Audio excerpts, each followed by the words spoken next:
Hello and welcome to the RWBY podcast. I am the host of Team Hemorrhoids Mediocrity 4. Oh, this is how you choose. This is how you choose to debut that media, really, dude. This is how we're announcing that. Because I was just staring at our names on Discord. Just I was talking to people on the Tundra, on the other Discord, on Fat Man's Discord, playing Cards Against Humanity and stuff, and I was just like, HMRD.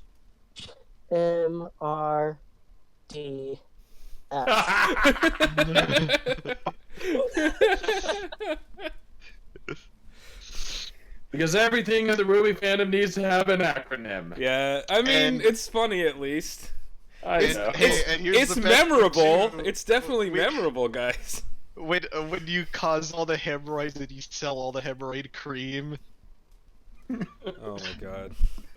It's me, high-powered, trying to practice God's chosen people's trade of shekel making, and we had I think this was a pretty good episode. Yeah, it's a good episode. But I'm gonna toss it off to Yeah, it's back in California, and back to recording the podcast. Not one, but two shipping rants this week for you guys, for your listening pleasure. It is I, dude, what the heck. It's not all bad, but I do have... Yeah. The shipping must be discussed this week. It must. Two very important things. Not all bad, but some bad, some good. For both. Yeah. And I'm here with a hairier face and a new location, because part of the reason we're late today is because I had to move, like just 10 minutes ago. But I am Robert. I'm glad you're able to make it happen, jeez. Yeah. It was a pretty quick move. I don't have a lot of stuff, so yeah, it wasn't very far. So, like, you're in the same building or something? Just a different... Nah, different building. Yeah, same town, different building. Oh, okay, so you moved. Dang, alright. Yep. So, this episode, we got mostly action. We had two fights. We got the mech fight with a bunch of characters and Cordova driving the giant mech, and then we got Adam versus Blake and Yang, and we got where do we begin? I think so this episode I liked. Problem is, it leaves us exactly where we were when we started last week, like when we ended last week. Yeah, we're in the exact same place. What makes me wish happened is they. I mean, to be fair, this is the first time that's happened. All yeah, no, it's not, and at least it was action. I think this was a good episode.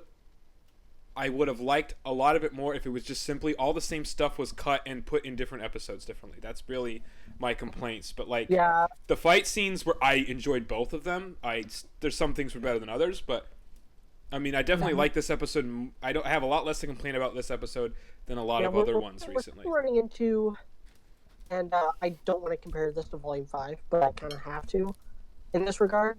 They're not really justifying the amount of episodes that there are. There could have been 12 episodes in this volume instead of 13. Yeah. I see not even like maybe this one, because this one was a little more on the length. It was like 10 to 15 minutes long. I don't remember. But like almost 16 minutes, a little less than 16 minutes. The previous two could have been smashed together, or this one and the next one could have been smashed together. Like you could have easily like smashed two of these last couple episodes together and make it a 12 episode volume. Oh yeah, no, they definitely could. I wish they had, honestly, because not necessarily because I want less episodes, but specifically because these last two episodes absolutely could have gone together, or this one and the next one. Yeah. Especially based off of the clip we got from RWBY Rewind. Like, why? Yeah, so that was total lateral move. But we'll get to that when we get to that. So anyway, the first fight. I liked it. In broad terms, it was a good fight, but it's good in the same. I liked it in very much the same way that I liked the Geist fight from Volume 4, or the mech fight from Volume 2. So here's the thing. Or some of the like Battle of Beacon stuff from Volume 3. I liked it very much the same way. It suffers from a lot of the same problems as those fights as well. Lackluster animation, some lackluster direction, some dialogue that's just like whatever. Then the second fight I think was a lot. Anytime better. Oscar opens his mouth, I still get. Yeah. It's not just because I hate him; it's because he still doesn't say anything intelligent. I do like, and again, like this is something I liked about the Geist fight, where all the characters kind of have their role, because when you have this many characters, fighting against like a single enemy, it's really easy to get things lost in the shuffle. You really have to have really good storyboarders, which Rooster Teeth does not. So yeah, that's true. That's been consistent the whole time the show's existed. And this would actually be a good spot to branch out into a question that we got on YouTube. But we'll probably save that. Save all the questions for the end. I really do think that's. Yeah. Okay. Well, a lot of the questions are like general questions that we're going to answer regardless. Yeah, like, they're relevant. One of the questions is, what did you think about the Adam and Yang fight? Like, we're gonna obviously get to that. Yeah. But we'll save the more differing questions for the end. So I like that everyone had like Maria's the pilot, then Oscar's like the scout. He's the one like trying to spot the patterns and stuff. All of this was kind of Jean's plan. Ruby and Weiss are on like leg duty. Nora, Jean, and Ren are on distraction. They're just they're running interference. And then Crow is on like because he's able to fly. He's the one who's able to actually like get in close. He's on head duty. Yeah. Which leaves the one thing that did bother me about like Ren, Nora, and John being on distraction is that they all run in the same direction in like a single file line. It's like you guys could there was another direction that one of you could have run in. Well, they're running in one direction so that the ship can fly in another direction. Then Ruby and Crow go up. Yeah, I honestly didn't have a problem with that. Like one other, but it's still just like one more target. You know, the whole point of it was let's divide up the targets so that it's harder for it to hit us. So it's like you still have the airship going up and to the side. You could have had one person going low and to that same side. They continue the distraction stuff beyond that. They continue like Nora's constantly like shooting grenades because she apparently has unlimited grenade works. Well, that's been a problem for the whole show. I'm not even going to talk about that because when has that not been an issue? Come on, unlimited ammo. Yeah, unlimited ammo has never been. Even when that ammo is supposed to be being stolen constantly. Well, Well, there's a cheat code on the original Medal of Honor called Bad Cop Show. If you typed in Bad Cop Show into the cheat thing, you get unlimited ammo. Huh. Hell yeah.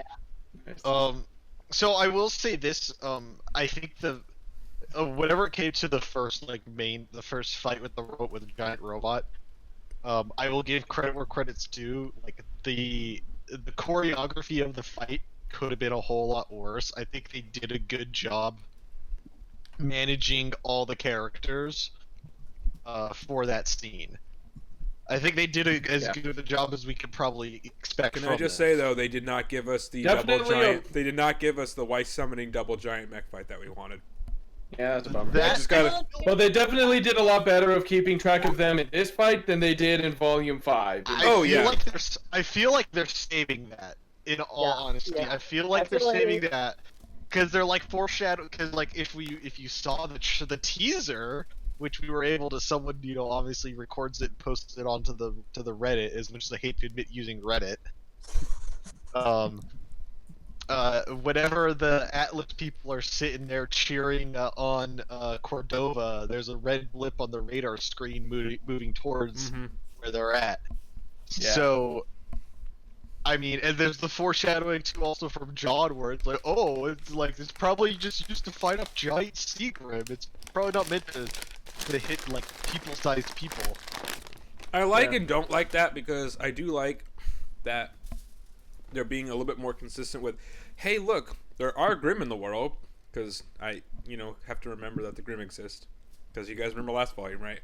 And it's nice to like see the consequences of like, yes, bad stuff's happening, so Grimm come.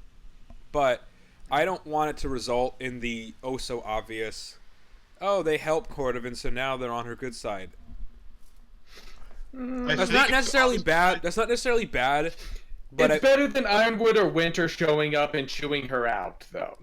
Yes, that's what I'm saying. It's not my favorite, but it's definitely not the worst thing they could do. Yeah.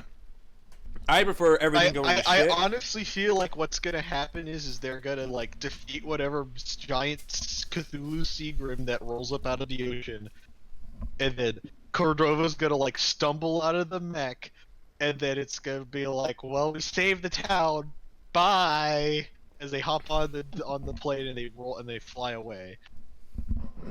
So, I mean, and then that kind of throws the whole idea too out that they're gonna wave around Adam like a carrot on the stick to distract her. So I mean, one thing I liked about this fight. Well, I liked that Jean came up with a plan that actually makes sense, which is nice.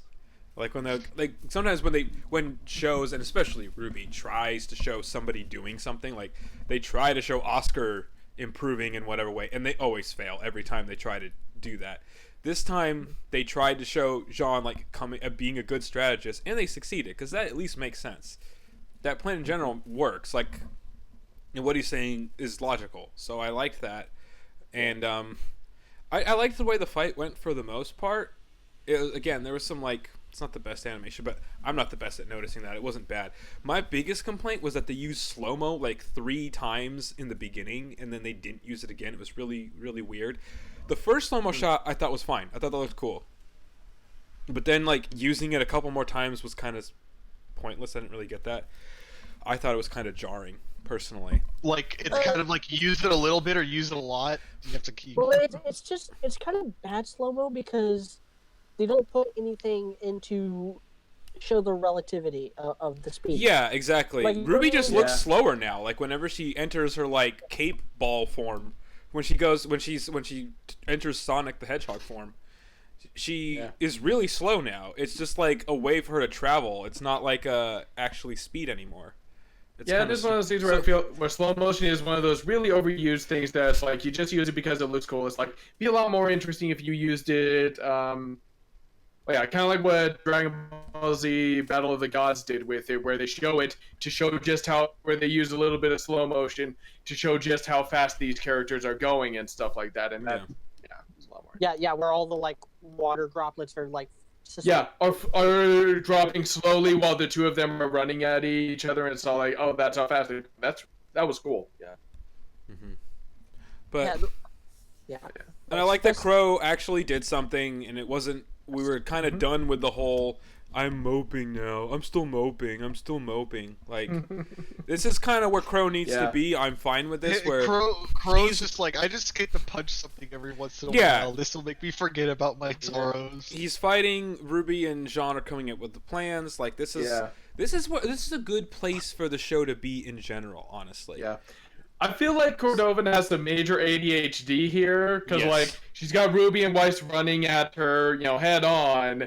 But then, oh look, Nora's shooting at me, so she goes to shoot at her.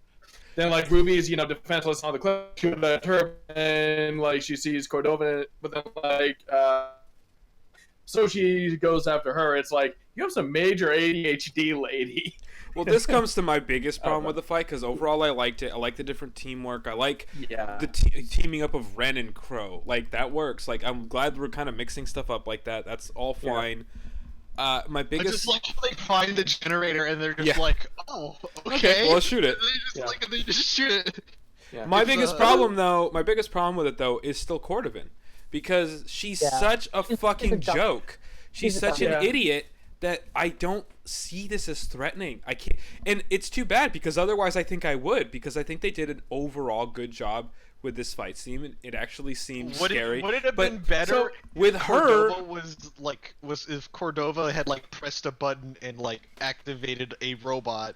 If she wasn't in the scene at all, then yes, it'd be better. If she pressed the button and then, but honestly, it'd be better if she was never a character, if she didn't exist. Yeah, it runs that same problem that like some of the like I've been saying, she should have been more of a Mira Armstrong type.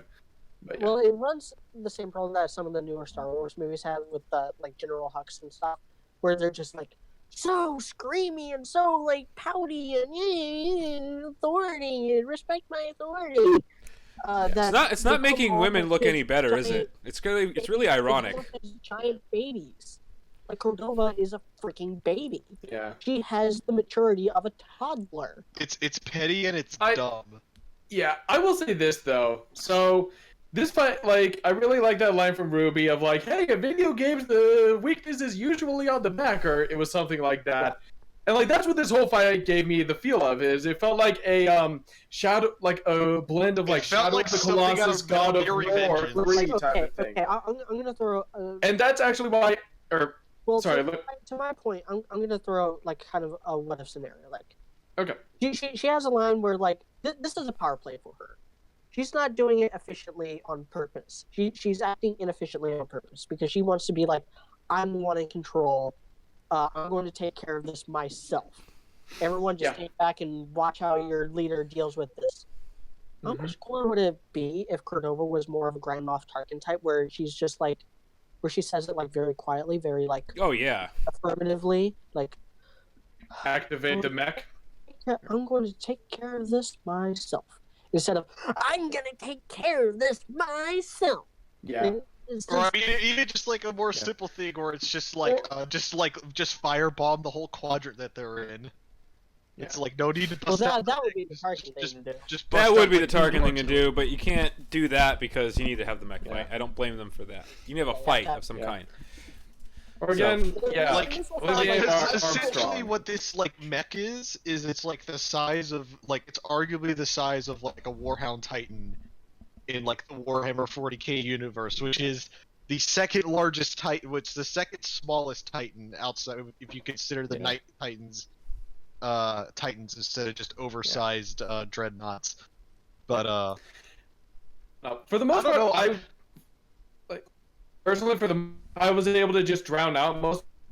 You're breaking up. Like really I said, Robert. It felt like a you're breaking up really badly. Game me a lot of the time, and in a way, like I don't know, like in that regard, I think Cordovan worked a little bit because he did kind of come across as one of the ranting video game bosses and stuff like that. But I don't know.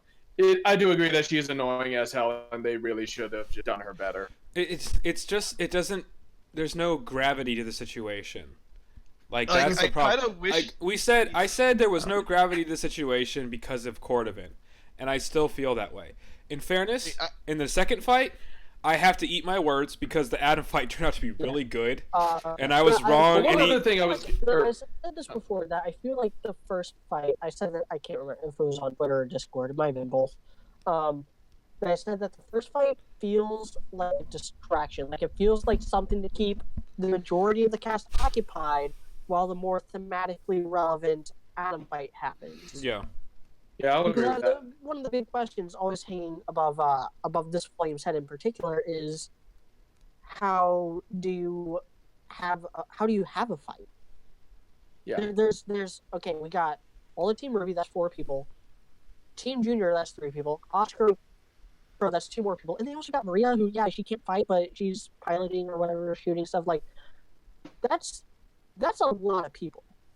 How does Adam even Volume 3 Adam, before he got nerfed the hell out of Volume 5, become a credible threat? How does Cinder, who has kicked a lot of ass throughout this series, become a credible threat? You have to kind of isolate characters, and you have to find ways to isolate them in order to have that tension. And I think this is an effective way, because I don't really care about this mech fight, and I don't think obviously we're supposed to care about it a little bit. It's their escape plan, and everyone working together or whatever. But that's kind of the distraction, and I think that's why both this week and last week, and even a little bit the week before that, even the previews have been the Cordova stuff. It has been the mech stuff. Like they don't care about lighthearted stuff. Yeah. Like the preview that they showed for next week, for the next episode, answers all the cliffhanger questions regarding the mech fight in this episode. Yeah, like, the cliffhanger. Yeah, that was one to be dispelled in like the first minute of the next episode. Like they don't mind showing that stuff early as spoilers or as previews and stuff, because it's not that's really not where their attention is. That's not where they're putting their effort. Yeah.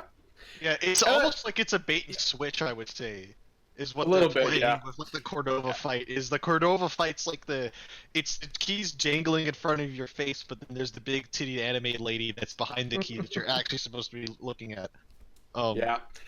And that's one thing that really bummed me out, because like this is something I was saying is, or yeah, this is just something that I observed about this fight with, about this fight with Cordova, is that you have that scene where, she throws the rocket back at the ship, and here we go doing that sound that makes it sound like it might actually be going down, and I was all like, and I thought about something, I was like, and I said this on the Discord, but I am actually more concerned about that airship right now and like the possibility of it going down than I was about in Volume 5 when Weiss got impaled.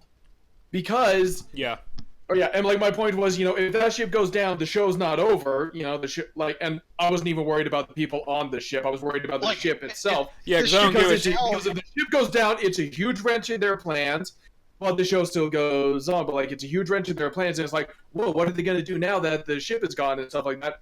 But then unlike when Weiss got impaled, when it was all like, oh yeah, the show's, obviously she's gonna be healed, she's gonna be okay because the show's not gonna kill her off because the show is called RWBY, and unfortunately they ruined it with like the spoiler and the teaser and stuff like that.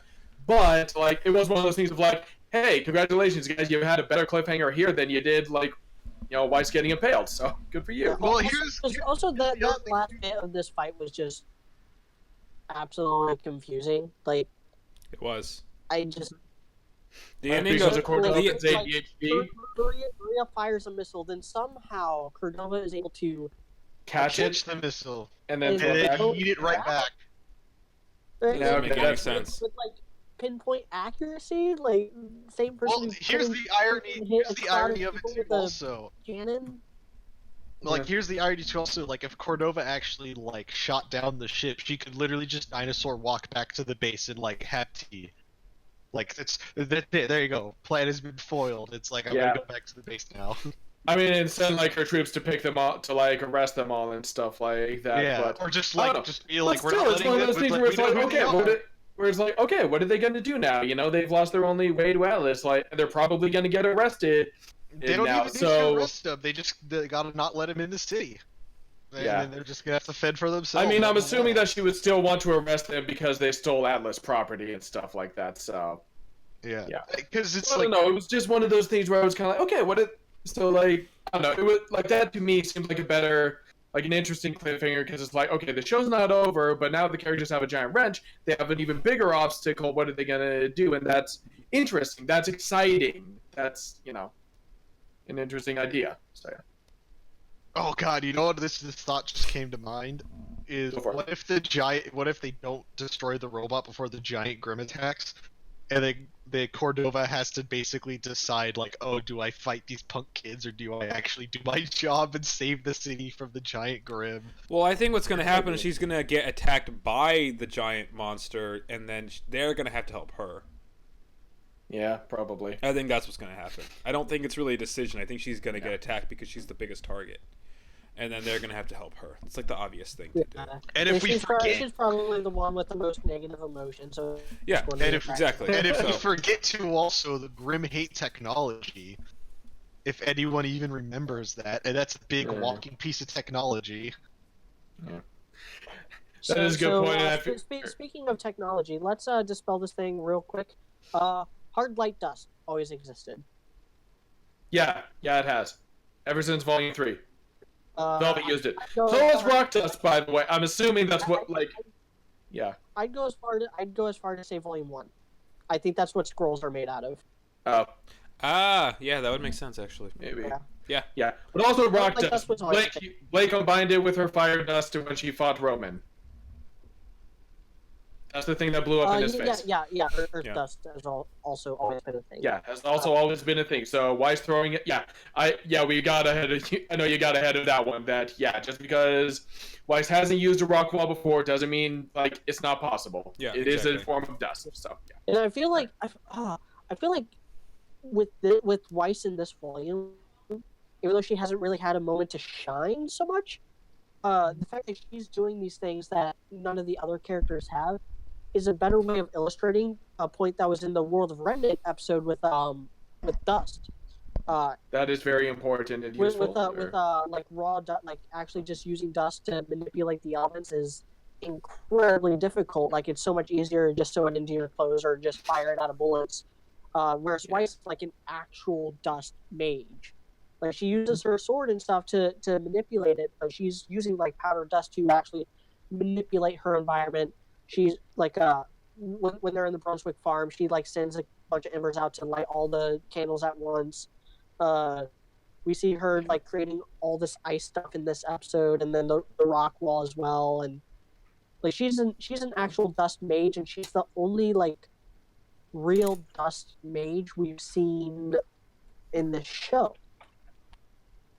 So just more reasons why Weiss is amazing. Yeah. Best not only best girl, but literally the best character in the show still. Yeah. Most overpowered and dangerous. Yeah. It's the like. No, I don't mean by that. I mean she's the best. She's just the best character. I don't care about her fighting. I care that I don't care like about like her power level. I care that she's the best character in the show. And that's like that's honestly, I don't think you can argue that she's the best character in the show right now. Yeah. Also, in terms of writing. Also, they did some creative things with powers as well, like riding the Lancer. Like, I liked that. I thought that was cool. Yeah, I liked that a lot. As a Weiss was Weiss was fun this episode. Oh yeah, Weiss was great this episode. That's what helped make another thing. Ren wasn't useless. Also, by the way, Ren did something.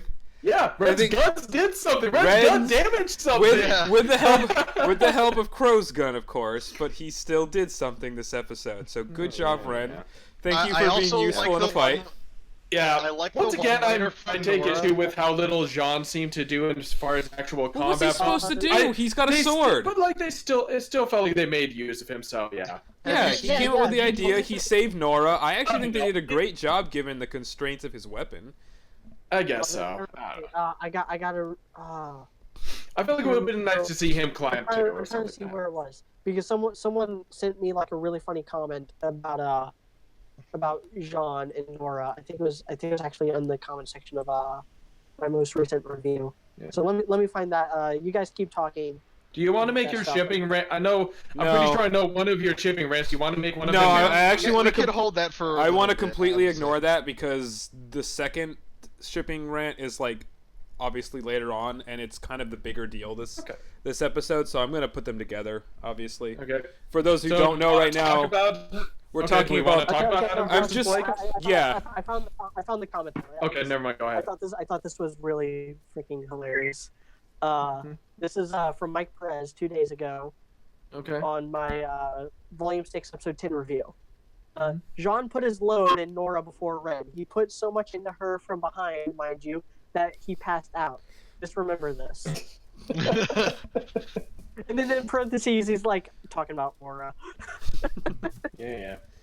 So here's he was I liked her one-liners this episode too, where it's like, "I told you it was beach season," and then that was funny. Back my man. Get back here with my man. Yeah, we're gonna discuss that later. Obviously, I'm not discussing. Also, I have to qualify this next statement with RWBY has some of the worst power scaling of any show. Absolutely. Oh, the show itself. I think this is the first time we've ever seen RWBY gas too. Also, well, this is the first time that we've seen Jean's aura flicker, and possibly Bray. We don't know if it is broken because probably that's so inconsistent, and they even say like, "Oh, if the difference between it just flickering and it shattering is a sound effect," but then they forget to put that sound effect in until the DVD release. Yeah. Like they did with. So, what the fuck? God, fuck this show. I love it. On the whole, fuck it. And fuck Volume 5 in particular. Yeah. And fuck Oscar. Don't forget that. That's very important. Yeah. Uh, Yeah, like I said, I don't care if the ship goes down and takes Oscar with it, but I know. Yeah, exactly. That's not what I give a shit about. like the ship itself. Also, I would miss Maria, but Yeah. the show the show I'd will miss continue Maria. without her. It's really funny how on the same ship is the new character they added that sucks and the new character they added that doesn't suck. Both on the same ship. One of these things Is is not like the other. One of these I things like just that. doesn't belong here. That's Oscar, by the Oh, way. man. Oscar doesn't. So- Oscar does not belong here. As bad of a show as RWBY is, Oscar is still bad even for RWBY. And this episode was good, so that helps explain. Yeah. Oscar isn't good enough for the show, actually, because this is actually a good episode. All right, do we want to move on to the next fight scene? Because we don't even have the. Sure. Yes. Do we have any questions that we could So- answer that's relevant to the first half of this episode? I saw one. Let me get back to it. There was someone asking. I want to credit the name. Like, what is the Atlas? What is that mech even made out of? Easy. It's made out of Metal. the same stuff that the other mechs have been made out of. Metal. Yeah. Like the one that Weiss cut in half with her summoning back in Volume 3. Yeah. So stuff like that. Metal. And so, as a man who works Oh, at a another person machine wondering, shop, like saying that like the metal seems like it's weak or something like Yeah, that. yeah. That question was by Joe Crazy on YouTube. so as a man who works at a machine shop that inspects metal all day long, if you have the right tooling and the right material, you'd be surprised how easy even the hardest metal cuts. Just saying. No, that's actually good to know, to be honest. Also, Robert is frozen right now. Okay. Nope, I'm back? he's good for me, yeah. Yeah. So- I'm looking at the other. Okay, yeah, that's a question for the end. All right, cool. So next, because I Yeah, like this half was better. I feel like not that the first half was bad, but this half of the episode was the better and worst part of the episode, if that makes sense. I feel like. Obviously, I don't overanalyze the animation. I thought overall, I would say I thought the Adam versus Blake fight was fine. I thought it was kind of confusing to follow when they were jumping Yeah, through the trees. Those like weird close-ups. Those weird close-ups, I think, were too much. I didn't really dig that. It got better when... I have to say Did this Adam before cut we her, really... her coat off of her, or Yeah, he cut her coat Well, off. he cut a bit of it, and then she like tore it off from there. Yeah, but like he did cut it at first. yeah. And then So it got better... here's the- Hold on, because I'm still going from the previous I'm point. sorry. It got better when they kind of just got on that bridge thingy ledge, and then it got way better when it was Yang versus Adam. That fight was really good, I thought. Like, overall, I really enjoyed that. And if there's people that know animation better that can tell me how dumb it was, fine, but Yeah, I the really Blake- enjoyed the that Blake- fight. The Blake and Adam stuff suffered from some bad direction, like a lot of RWBY fights have in the It past. wasn't terrible, but it wasn't great. Like Fat Man pointed this out. He posted a tweet. He actually took one of the screen grabs from it with that was like a close up of Blake like after she shoots at him. And it's like a wonky shot because she's not in the center of the frame. Like the frame is the center of the frame is just completely empty, and so he like edited it around, like basically moved the camera just a little bit and added a tree in the background, and it looks so much better. So I have to There's say this a lot before of- we get into like it. really little stuff like that kind of holds some of these fights back. So I have to say this before we get into it, just so like Secure won't like haunt me with his Canadian syrup ghost. Oh, he is Canadian. Okay, I thought so. So we were speaking about this before we got into the podcast. So basically, people have made comparisons that they basically took Shane's work and put it into this, which they're well within their rights to do. So basically, Secure looked up that basically the motion part of the animation in Maya can be ripped out and plugged into. I mean, for a poser, can be plugged into Maya. Okay. So, like, as the skeleton. I'm not sure how that No. works. Well- I'm not sure that because that was a big problem with Volume 4. Because they tried doing that with like the actual character models with like Adam and Crow's character models, and it didn't work. And that was one of the things that led to Volume 4 being like the weirdest. And I'm not saying one. whatever I said. I'm not saying that it's true or false. I'm just Yeah. saying it to say it. I'm just quoting the They statement. might have, yeah. Yeah, I would wait for like Floof's Yeah, comments, I would. or Brandon's comments, or even like Sir Dane, people who actually like work with Maya and have worked in animation and stuff. I would wait for I like mean, people who are their cursed to work opinions. at Starbucks for the rest of their life. Ouch. So, Shots fired. so basically, the fight like boils down to where like the first bit's just kind of like a running chase scene between Blake and Adam, and And Adam's Adam just has like- that line of, "Can you do anything besides run?" And it's like, that would have been a great thing to ask last volume or the volume before that. That Not was, this volume after you ran away like a little bitch the last time you two fought. Again, though, I don't care because staying consistent with how Adam has been this volume, last volume didn't happen with Adam. Yeah, Fair no. enough. I Okay. prefer Yeah, that. last volume didn't happen. Remember, Okay. and remember, Robert, you asked for that too. You asked for a lot of retcons this volume, and that's what they did. Fair is they- enough. So they we're just. ret- Alright, fair You're enough. not wrong. You're not wrong. But I'm just looking at it as, you know what? Last But also volume just didn't that happen. Blake has stopped running for a while now. yeah. So, Volume 5 happened, but it did not happen the way we saw it happen. Yeah, Fair exactly. It's kind of like Volume 2 happened, but Volume 2 did not Okay. happen the way Okay. we saw it happen. Okay. We didn't even know Well, the like, camera was rolling. Yeah. Okay, fair enough. But like, it would have been a good line, like, because because like Blake hasn't really done a lot of running lately, which is good, and so it's like this just felt like I don't know. This Well, yeah, just this felt like whole a this weird whole place for this whole fight would have been better last volume. But you know what? We're getting yeah. we're getting it now. But And we I like still got it. it, and it's still pretty good. Yeah, It's and still so, good. So that taunted. Yeah. I mean, I actually liked a lot of Adam's dialogue this episode, except for the cliche and the Oh, are we Yeah, the gonna get on cliche- the subject of Adam's Edge? well, we have to. well, like It's- the overly cliche, like I don't know, abusive boyfriend stuff. Like Adam would be a really great character if they would just take out the abusive ex-boyfriend thing. If they would just be like, no, he was a normal boyfriend who she left and abandoned, and and she was like the only good thing in his life. If they actually tried to make us sympathize with him, he would be a really good character. We still wouldn't Yeah. root for him, but he would be a really good character if it wasn't for all this, oh, this is actually your fault. I'm doing this because I care. Blah blah blah Or, blah. I mean, blah. they could even just play the angle too, also, where it's just like, oh, you betrayed the cause, and it's like, and so like you Yeah. can't quit. You can't quit the. There's only two ways you quit the. You only.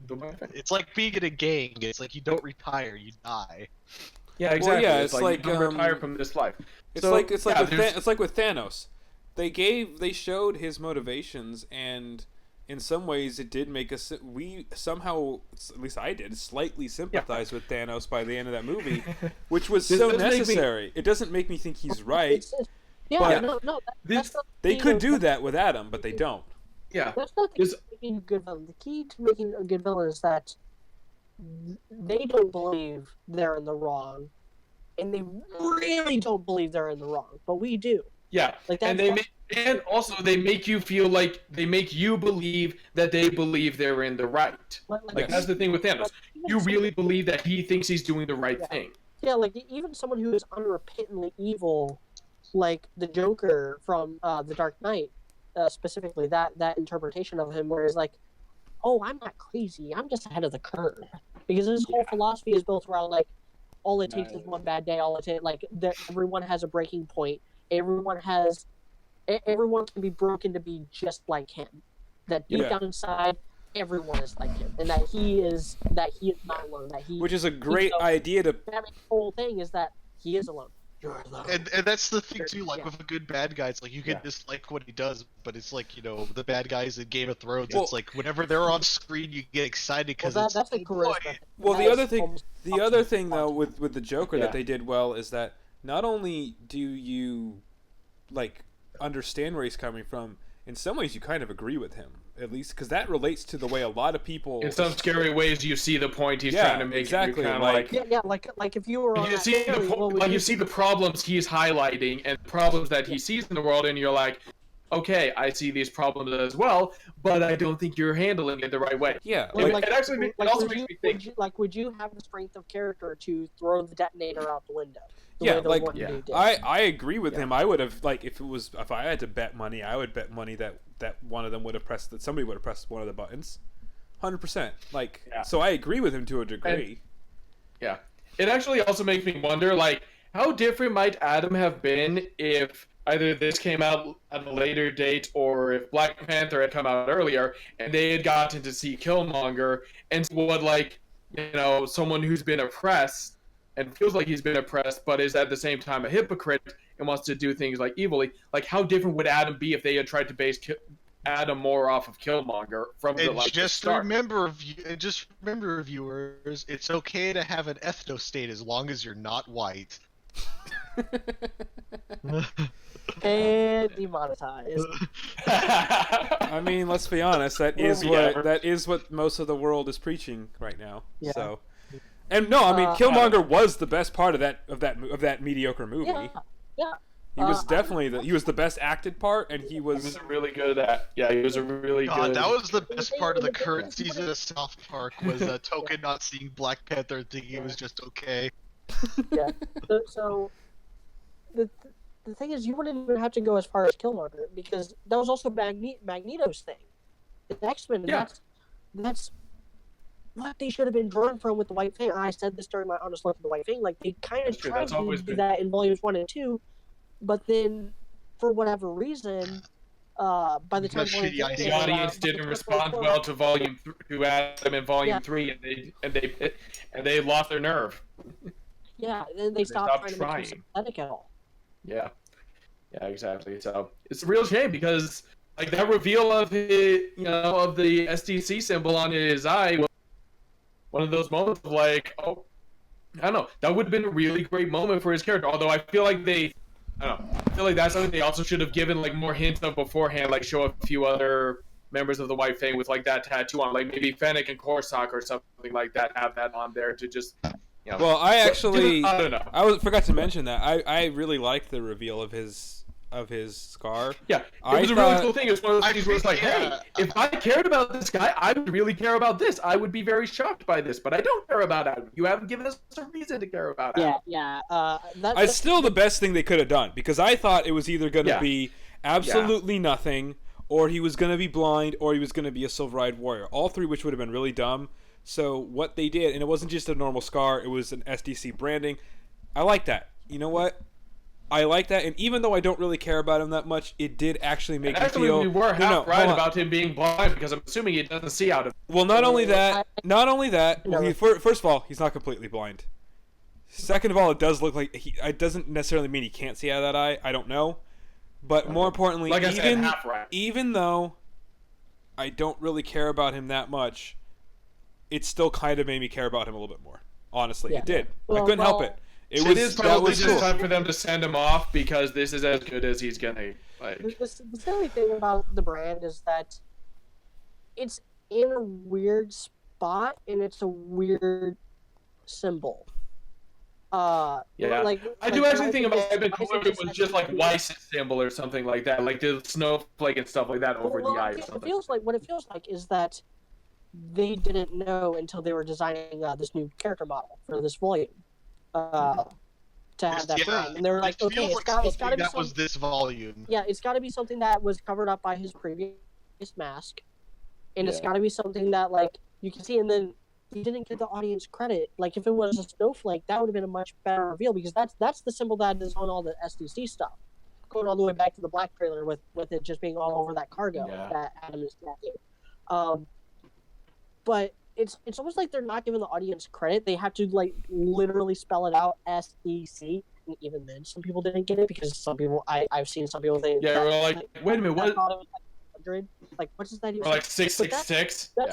Yeah, that's another problem. That's actually that was actually my first thought when I first. I thought it was numbers first. It was like whenever I first saw, I was like, oh, it's that's just another numbers. thing. It's in such a weird spot that you can't see it clearly, which kind of historically defeats the purpose of a brand. Like, okay, I'm gonna get into some like really dark shit from world history, not just American history. When Slavery was a thing we know. Yeah, when people branded their slaves, it was a mark of like, you are my property, and everyone will know it. So when you got branded, it was like on one of your arms or legs or your chest or across your forehead. It was never like it was always in a place where that part of your body is easy exposed. to read and you knew exactly, and it was impossible to mistake whose symbol it was. Yeah. Which makes me think, and I think this would be cool, but I also don't think it matters enough to show it. If they were going to like put the brand on his forehead or something, and he fought back, wrenched his eye, wrenched away, and it just in his eye instead. Yeah, I can see that. Like, just that strong that he like broke free, or if he was just like encountering someone getting branded, and he like attacked them, and they just like struck him across the face with a hot iron. I think that would be really cool. I don't think it matters enough to show it, and here's why. He even says himself that he doesn't really care about that. Yeah. The physical pain doesn't matter. The like trauma and stuff that he went through as a kid and stuff doesn't matter, because the greater pain is that Blake left him. And again, that could have been a really good line. Like, I don't know. I guess with some rethinking and stuff like that, that could have been a good line. I've been through so much pain. People have done so many things to me, but you hurt me more than anyone, because you left me at a time when I needed you and stuff.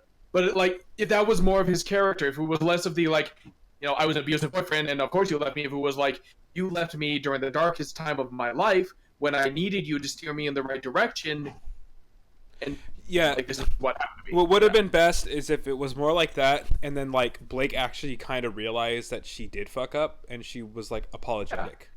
If he was actually a sympathetic character, that is, if he was actually the kind of guy where like Blake saying, "You're right, I did leave you, and maybe I should have tried harder, I would even be but I can't fix that now. And at this point, you've gone too far. You've done too much. I can't like change the past, and I can't forgive you now for what you've done." Plus the script is calling me to be a lesbian right now, so sorry, I can't. Well, no. Here's the other thing too. Also, to further compound freaking Robert's point, like, if Blake wanted to be clever, because she obviously heard the motorcycle rolling up on the way, she could have just been like, I'm sorry, Adam, that I left you.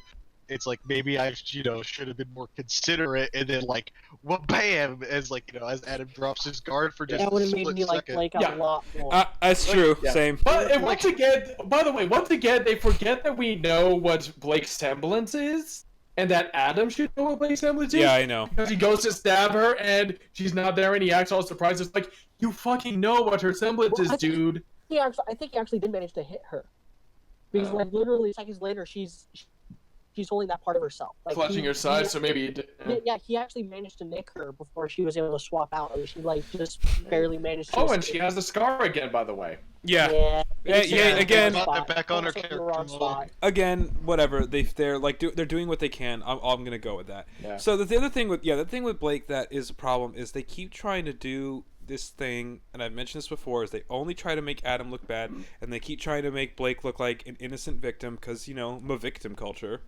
And the problem with that is they think that makes Blake sympathetic, and it does to some retards, but to people with actual brains, which is a decent amount of this fandom, actually. Not all of it, but some people.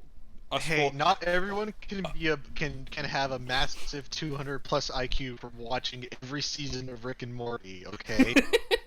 but the serious thing is that I think people would be a lot more sympathetic toward Blake if they didn't keep trying to portray her as the victim all the time, and Blake didn't do anything wrong, because they can't. First of all, no one's going to enjoy a character like that in any way if the character is flawless, and they keep trying to make Blake look flawless. Making it worse is the fact that she clearly isn't, and she keeps fucking things up and is an idiot and is a coward, and they don't like to admit that, or they just roll over her flaws.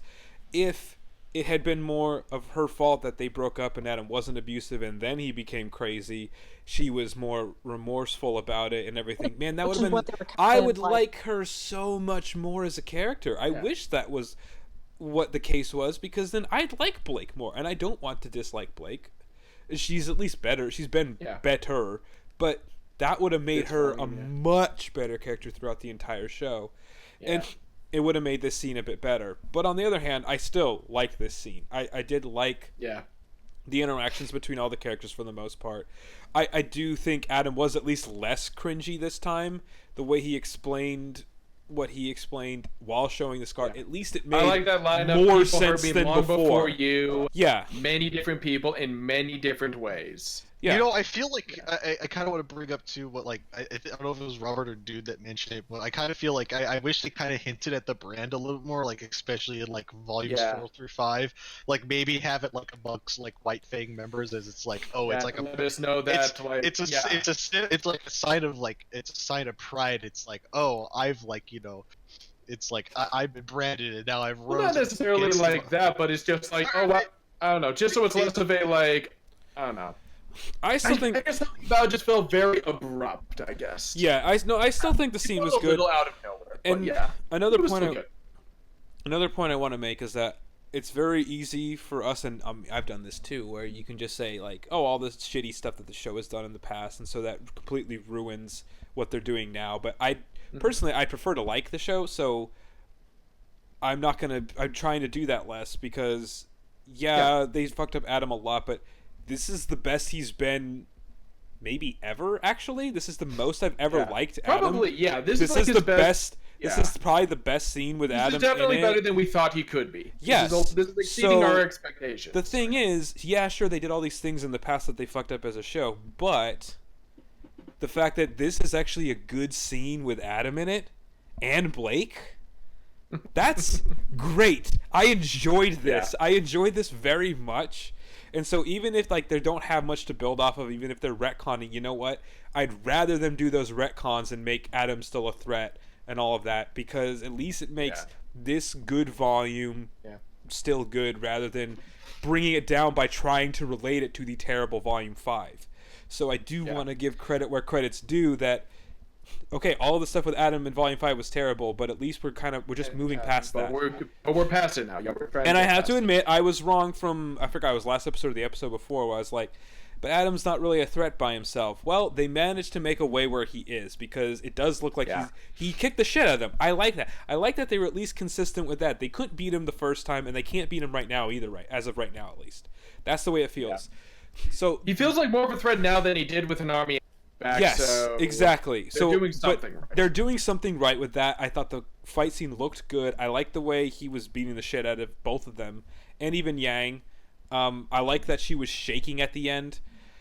Now let's get to the problem I have with this episode, is the way it ended. On that line, it just feels really confusing, especially because his reaction to when they start talking is more surprise. I don't like that. It's weird. It's like he's been beating the shit out of them the whole time. They don't really say anything that's that surprising or should really throw him off. Like, why is that supposed to make him second guess himself? Because he gives a look of like, huh? But why? That doesn't really make any sense. He should... I hope they go back in the next episode for him just being at full advantage and they're desperate. Also, the line that Blake delivers, a lot of people are complaining about. I actually don't hate it. I hate where it was put. I hate that it was the last line of the episode. If it was just... If it was this situation where they are, like, way more out of breath, the two of them. They're, like, kind of on the ground, and she sort of just says that in defiance, thinking she's gonna die. I feel like that line would have been a lot better, personally. Yeah. Because then it's just more like, we're here for each other. That's what we did. Whereas the way it was implemented here, with them trying to sound more defiant, like they could still beat him, it sounds more like they think they're, like, in power, and it's like, no, we're too good for you. Whereas I think it'd be better if it's like, no, we're just here for each other, even if we die together. So I think that's the problem I have with it. I don't necessarily hate the line. I hate how it was implemented. They could have made it mean something a little bit better and more meaningful if they looked like they were in a more desperate place, because they should be based on the fight. I don't think the line was necessary. That's true too. Yeah. But It felt a little too here's the thing, ham-fisted, though, like, although I to, don't think. hey, remember this line I said earlier in the volume? Now, like, Basically, basically, say it again. yeah. No, here's the thing, though. I Or don't think I'm gonna correct it it now. was not necessary for me. See some of the reactions to it. I think Oh it my actually God. was for people. Not to name any names, but there's someone that I got into an argument on both Discord and Twitter Mm-hmm. who still didn't get it. This line is not a good line. It is not good because it doesn't give the audience any credit. Like, I think the better line would have been, like, Adam, like, gonna die for her, and Yang's like, no, that's not how it's gonna go this time. And then they join hands, they stand shoulder to shoulder, or maybe not even hold hands and stand, but like they stand shoulder to shoulder. They both get into their like combat positions, give each other like a little wink and a smile, or probably would have been a little Nod. better. Because here's the thing about shippers, particularly shippers as for a ship as popular as Bumblebee, they'll lose their shit over anything. Mhm. oh yeah, They don't have to like do the hand holding for. There's literally, I mean, with the butterfly, like, is this evidence? And it's like literally any moment with Blake and Yang. yeah. Yeah. It doesn't Is get this all. It's evidence? so obvious what they're doing here, and what they're doing, I like. They're closing the character arc that we have been talking about since the beginning of the volume, and even before then, ever since we started doing this podcast. Yeah, since Volume 4. Yeah. We've been talking about Blake and Yang's fragile, shaky relationship as it stands, because at first it was kind of like, oh, she left me, but it wasn't just that, because Blake wasn't the only one that left Yang. Yeah. And so, like, yeah, Yang has abandonment issues. Blake is just another part of that. Like, it was also RWBY in Volume 4. It was also Raven for her entire life. Weiss was, taken away and stuff. And so Yang has issues on that front. But the more pressing, I think, and I said this, I think I said this in my Honest Look at, like, I think that was the first time I said this, where the more upsetting thing for Yang towards Blake was that Blake didn't tell her where she was going. RWBY wrote a letter. Why she was going home. Blake left without saying a word. Blake never opened up to Yang about Adam or her past and stuff, even though Yang poured her heart out to her during Volume 2, like, put everything out on the table, like, this is where I'm coming from and stuff, and Blake never... Do I get to know who the bastard was who cut my arm off? Yeah, and Blake never reciprocated that because she never saw Yang as an equal. And that's the problem. That's not the problem anymore, because that arc is coming to a close. But that was the main problem throughout this volume. They're together now, and Blake is babying Yang. She doesn't even trust Yang to be able to get some bags down on the train without needing help. Like, she doesn't. And every time that has happened in this volume, Yang's been getting pissed, like, visibly, like on the edge of, like, just going off on Blake. And this is the first moment where Blake is like, no, I'm not protecting her, she's not protecting me, we're protecting each other, meaning we're equals. And that's what the creators and actors have said. That's what it means. Like, Blake is finally treating Yang as an equal for the first time ever. Well, that's why I don't think it's a bad line personally, because that hasn't been obvious at all. So that's why I don't think it's a bad line. I think it's just that there's... And I think it was obvious. It was obvious to me because I saw where they were going with this. I think it's kind of necessary just because I need Blake to say something like that personally, because I don't think it's enough for her to just show it. Yeah, and also I'm glad Blake is the one that said this. Yes, that's very important. Because it would be way less sincere had Yang gone off on her about this. had Yang been like earlier in this one, just blown up on Blake and been like, "Why don't you treat me as an equal or whatever? Like we're supposed to be partners. We're supposed to have each other's back, and yet you're babying me or whatever." And that's really bothering me. It's that Blake figures it out for herself. Okay, yeah, I'll stop doing that then. Because then she has to actually like put her money where her mouth is. But at this point, it's like Blake is coming to that conclusion on her own. Yeah, that's she's character development. That's part of being a proactive character. This is the best Blake moment since Volume 1. Yeah. It's still not even that great. Yeah. And everyone's still making it about the ship and stuff like that. So. Well, that's the confusing thing. So I guess it's is it time for my shipping rants right now then? Go for it. Okay, all right, shipping rants. Might as well. This moment of between Blake and Yang was such a big deal that my brother heard about it. He saw it on Twitter. That's how much it blew up. Yeah, it was trending. It was trending like crazy. He doesn't even watch RWBY. He hasn't watched RWBY since Volume 4, and only because I made him, essentially. So he doesn't give a shit about this show. He does follow, like, he is into Rooster Teeth, and so he watches a lot of RT stuff and Let's Play stuff, and he likes what's the thing where they play Dungeons and Dragons and stuff like that. So he watches all of that. But Geek and Sundry. No, not that one. I know it's a Rooster Teeth thing. Geek and Sundry's not the what's the thing? Who hosts that? Will Wheaton? Yeah, that show's actually not bad. Tabletop. It's actually kind of good sometimes. But he actually heard about this, and he's like, "Oh, hey, did you hear about the Bumblebee thing?" And I was like, "Yeah, I mean, I watched the episode." And then you cringe so hard that you die. It was really it was just funny that that's how big of a deal this was. And the thing is, I got a lot of shit from people because people know I'm a Bumblebee shipper technically, although I've been really enjoying Freezer Burn lately, and I'm fine with Black Sun also. I don't dislike it. I just want them to pick one and go with it. But I got shit from people, and I noticed anybody who said the same thing I did at the beginning of the season also got a ton of shit, and just said people called them a salty Bumblebee shipper for when people said, like myself said, that kiss on the cheek is not a confirmation of Black Sun. When all the Black Sun shippers that's confirmation of our ship. It wasn't. I'm sorry, it's just not. If Nora gives Ren a kiss on the cheek, that's not confirmation of Renora, even though I adore Renora to death. It'd have to be like an actual kiss. Kiss on cheek is not a confirmation, especially when right afterwards Sun even says no, it wasn't about that. It wasn't about getting with her or whatever. That's basically confirming that it's not a ship right now.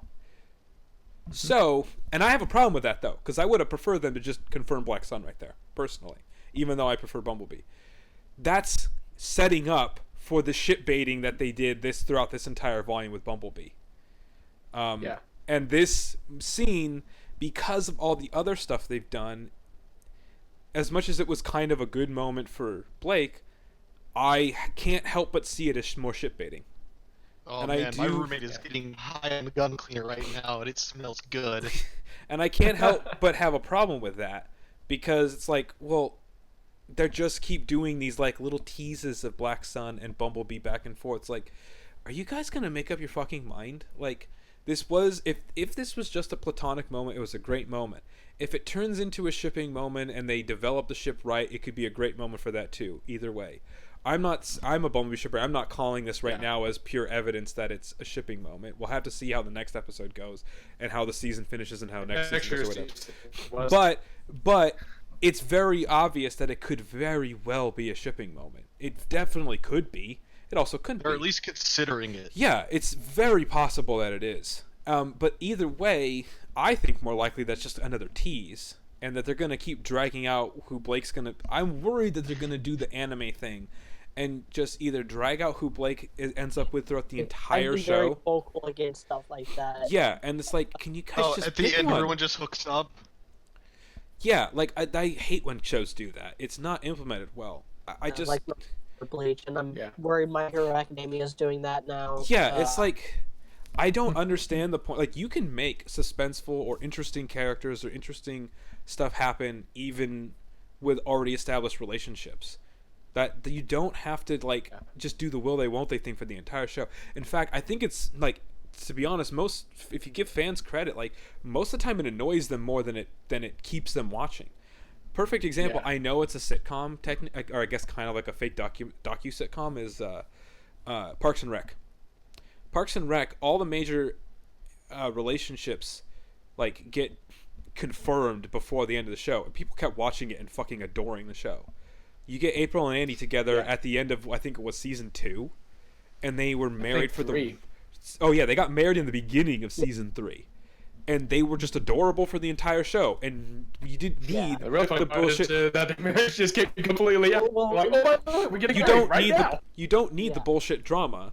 You can just you also have another example is Friends, which has like relationships that last throughout the majority of things. But you also got like it's been like 10 years since I've seen a single episode of Friends. Ross and Rachel like on again off again, who are like on again off again, and that's manufactured drama. But then that, I think, for instance, that kind of well by juxtaposing that with other relationships that are much more stable, or relationships that like just never happen in that regard. And so it like does all three with the different pairings.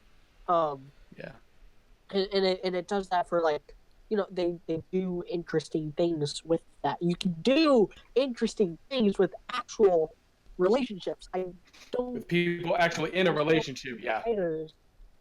And it's not even so much and writers, even in a healthy relationship. It's not even so much writers when it comes to manga and anime. Like Shonen Jump, like straight up has an editorial dictatorship of you gotta ship bait.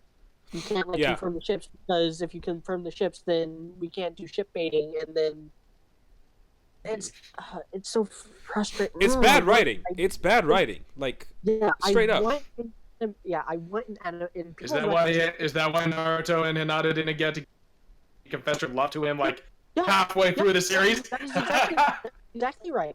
That is exactly why Naruto and Hinata never happened until literally the last chapter. And yeah, that's bad writing. People have recommended me a couple of shows, and I'll get around to checking them out during the summer when I have more time to actually watch stuff. I want shows that are like shonen action shows that have like the interesting fight scenes and character dynamics, but also interesting interpersonal relationships that are just as varied as the power sets.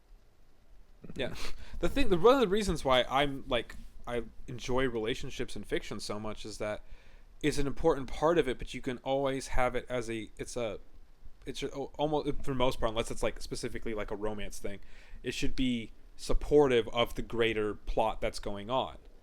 And so that's why shipbaiting is stupid, because it doesn't do really anything to the overall plot except for just jerk it around. Whereas like if you and the reasoning is obvious. People think well, the reasoning is obvious. People think that like ship baiting if they stop ship baiting, they're gonna lose audience members and stuff like that. But it's like, I don't know how many of those audience members you really want anyway.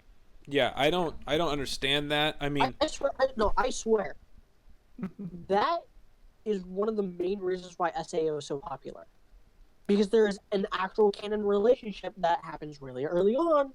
And it's still the main relationship even to this day. Like, they've never broken up. They've never gone on again, off again. They've been boyfriend and girlfriend since the first. When SAO's doing something better than you, you're fucking up. Yeah. Well, the thing is that people don't realize, like, you can write a compelling relationship that is a stable relationship and have. Yeah. My sister is the same. My sister is the same way. She has the same like sensibility. She loves romance stuff. She's the one who recommended me SAO because of that relationship. Like, just purely based on that, she recommended it to me. Yeah. I didn't like it. I don't like SAO, but I do like that about SAO. That's Kirito and Asuna's relationship is pretty okay and stuff like that. No, I hate Kirito, and I'm not all that into Asuna. The fact that I don't Reki Kawahara, yeah. The fact that he actually had the balls to do that and have that be a relationship puts it around like a 4 out of 10 for me. Just that alone. Instead of a 2 or a 1. Yeah. That's how like much. And SAO Abridged did it even better. I want good versions of SAO, basically.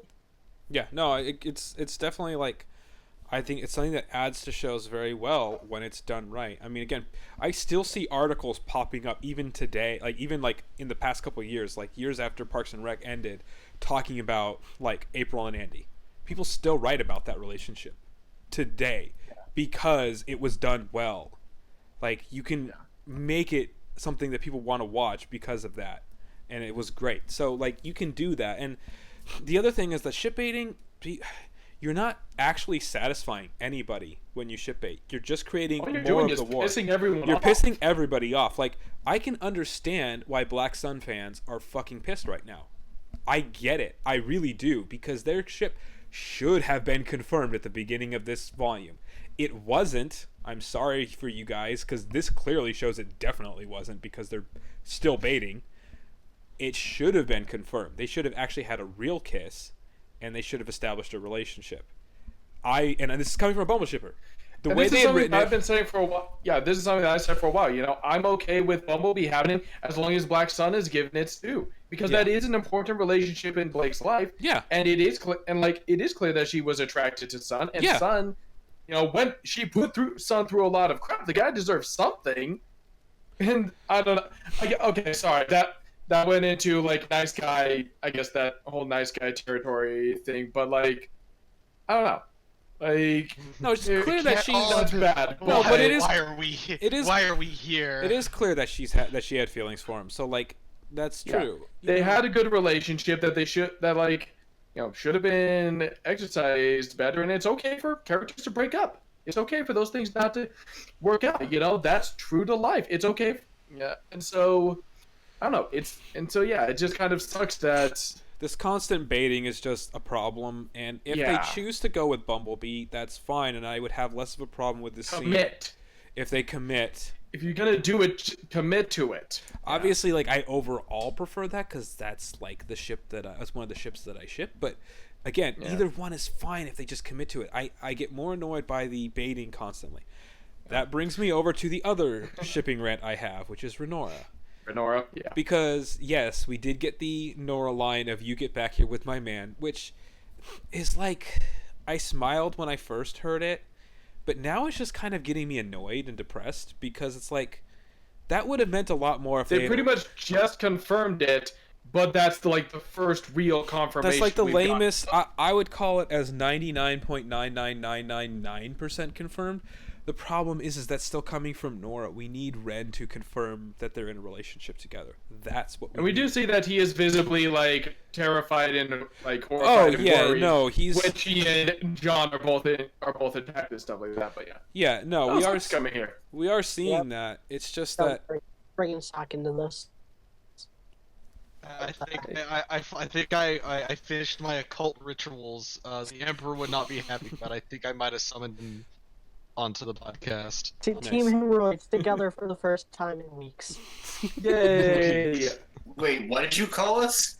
Team hemorrhoids. yeah. For the last time, I said no.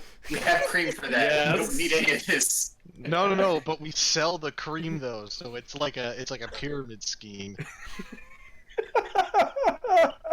Oh my god. I'm uncomfortable.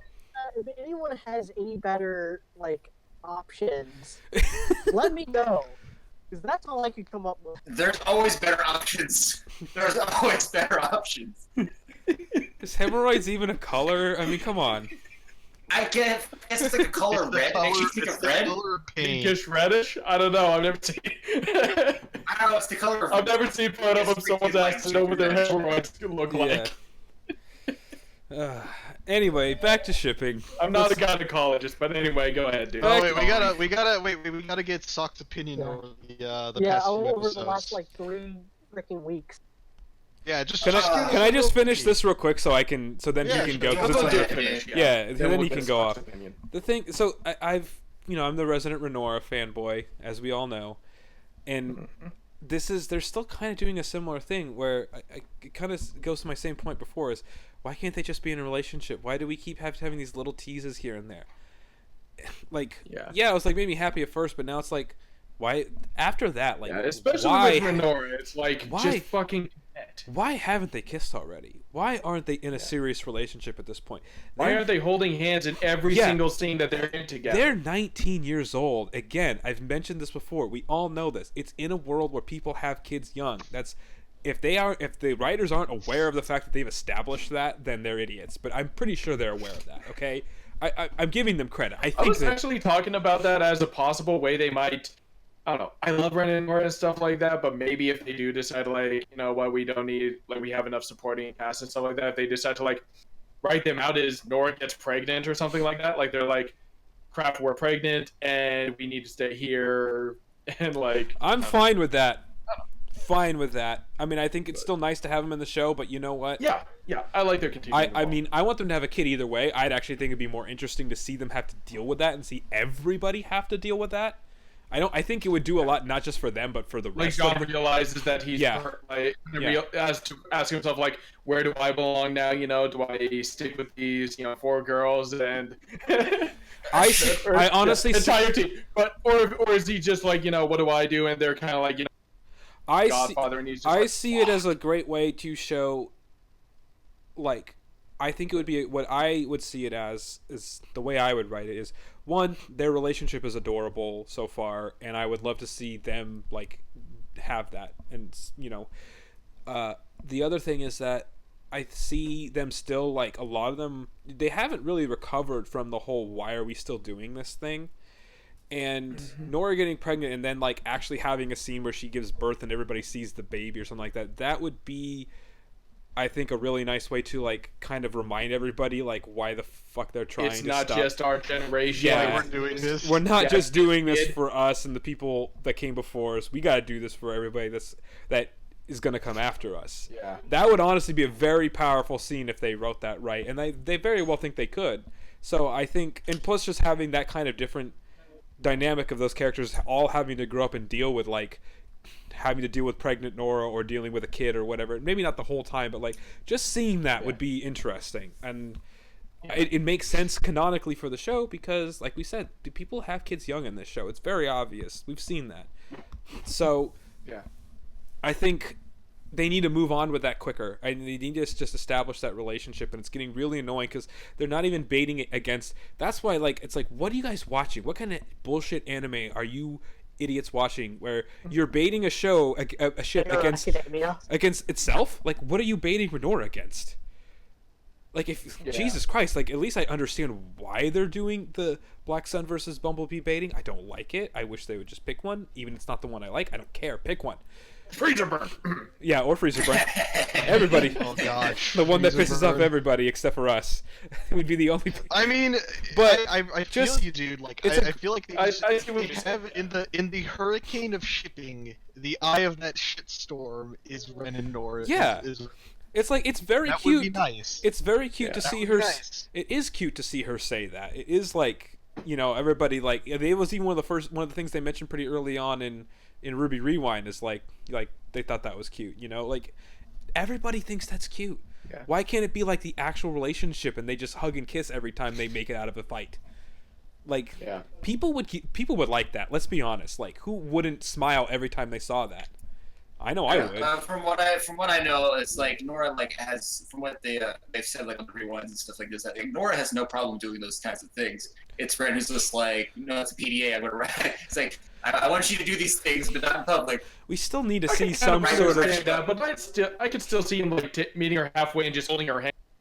Yeah, well, I mean, like, there's like signs of him, like, being, like, a little bit more open with, like, stuff. Yeah, like, there is, like, but, like, on the train station, but, like, I don't know, like, I'm not sure how they would do, like, his whole, like, they're just showing you more and more that it needs to be actually confirmed now. Can we just please kiss, have them be holding hands now, have them act like a couple now? They already basically do, but have it more obvious, please, guys. It's not even like I'm getting bored. They're giving us a little bit more every volume, so. But why? It's time for them to just commit. Just commit already. Like, there's no. You're only hurting the show and the relationship by dragging this out, and this just made it more obvious. Like, I bring it up as a joke when, like, they don't do anything, but now that they again gave us kind of something but not everything, like, dude, they basically confirmed the ship at the end of volume 4, but it's still not really confirmed. Like, what is taking so long? They're beating around the bush too much. Yeah. Just freaking let's have Ren actually beat the bush already. Come on. You know? Well, then. I would say you should be ashamed of yourself, but I'd be a hypocrite. Yeah, I mean, come on. So now that on that note, Sock, what are your thoughts on the last few episodes? Yeah. You got. I'll go scene by scene with you. And you just give some general impressions. The Mercury and Emerald stuff from episode 9. I'm sorry, what? The Mercury and Emerald stuff. What did you think about it from episode 9? Oh, yeah, the whole, like he's got I found it interesting that, like, he's got that whole, like, he's like, yeah, I'm just evil Rock Lee right now, basically, because my dad was discount all for one. Oh, because currently freaking Miles and Carrie. And he's voiced by Sasuke, so that's funny. All right, the Pyrrha stuff from that same episode. I swear we've had this conversation already. It's like I don't know, like I for one was never like a Pyrrha fan. For public record, you weren't on that podcast. Yeah, Sock's mic is not great, so guys, stop interrupting him because his mic's not coming through that clearly on my recording. Sorry. It's fine. It's fine. I'm dead inside anyway. But you know, like I was never, like as I've said multiple times, I wasn't ever really a Pyrrha fan. I was more. I got more attached to her character through her death. So same. But the thing is, like, I didn't. I was like, oh, this is sweet. Like, but then, you know, I was actually really happy about John finally getting getting like a little bit of closure, and you know, and him moving on onto his like him moving on. You know, him trying to to unburden himself with all of this bullshit and like I actually I got more teared up when Nora was like, John, shut the fuck up, dude. Your family. We love you. Like I actually got a little teary at that. It's just like that hit me more than all the others. Like the whole statue, the whole Pyrrha's mom thing. Yeah. Or Pyrrha's goes, just the fandom likes to say it. Or. All right, and then last week's episode, which was all just the setup for this episode. I'm pretty sure Adam doesn't know how Mafia works. He goes from level 1 badass to volume 5 schmuck to like I must repent and this is my brand because I have special blue eyes. I don't. Yeah, that's not how Mafia works, Adam. That's not how Mafia works. But no, I just really like you go for like because I can understand like the whole like mech fight and stuff like that because you know there's quite a few really good shots. Like you've got like, them splitting up, really doing that whole like sniper fire, just like jump straight up shot, or running on the fucking missiles like that. That's some like that's some like you know kind of like Monty. I got like a little bit of Monty vibes there. I know I talked with Dude about this before, but like yeah, but like I do agree with him that like there was a few like I think they didn't use slow mo to the best effect. Yeah, we talked about that. Yeah, like there was he was used a bit too much. Plus, like when the cabin Cordovan captured like you know grabbed onto the missiles, like that was cool, but at the same time, what? But overall, I did enjoy it, and I did understand how like there's a lot of characters, so I can and they're at least they're all moving around and doing shit. My fucking boy tanked a goddamn fucking Megazord slap to the face to protect Nora and himself at the same time. Put some respect on my man's name. Yeah. Okay. Yeah. Everyone hating on my boy Jean, but like yeah, and then there's a point like okay to perfectly set up for the second episode. You know, like Blake does lose that fucking jacket, that fucking duster. So you know, actually shows she actually looks better without that jacket. But yeah, you go from like there's a term in anime where the animation like has this drastic increase in quality and fluidity, and they actually call that sakuga. So I approve of it. But yeah, like you've got like it's just like you go from that and then like you get this instant like bam, you've got this tension, you've got the fucking reveal. Some people say the fucking brand is too like volume is too late, but if they were going to do it now, would. And I agree, they probably should have like hinted it beforehand. But now that we've got this, like they're like I don't like I was actually like, yeah, sure, just kill Adam. There's no point in having it. With actually them doing this brand thing, I think having him alive a bit longer would be for the better, especially with like, Weiss and stuff like that. That's interesting that you say that, because I kind of thought that too. Yeah. And most people think he's gonna just die in this thing, and now after that and after this scene, I almost feel like I don't want him to die, and I don't know why. It's interesting that you mentioned that, because I kind of feel the same way.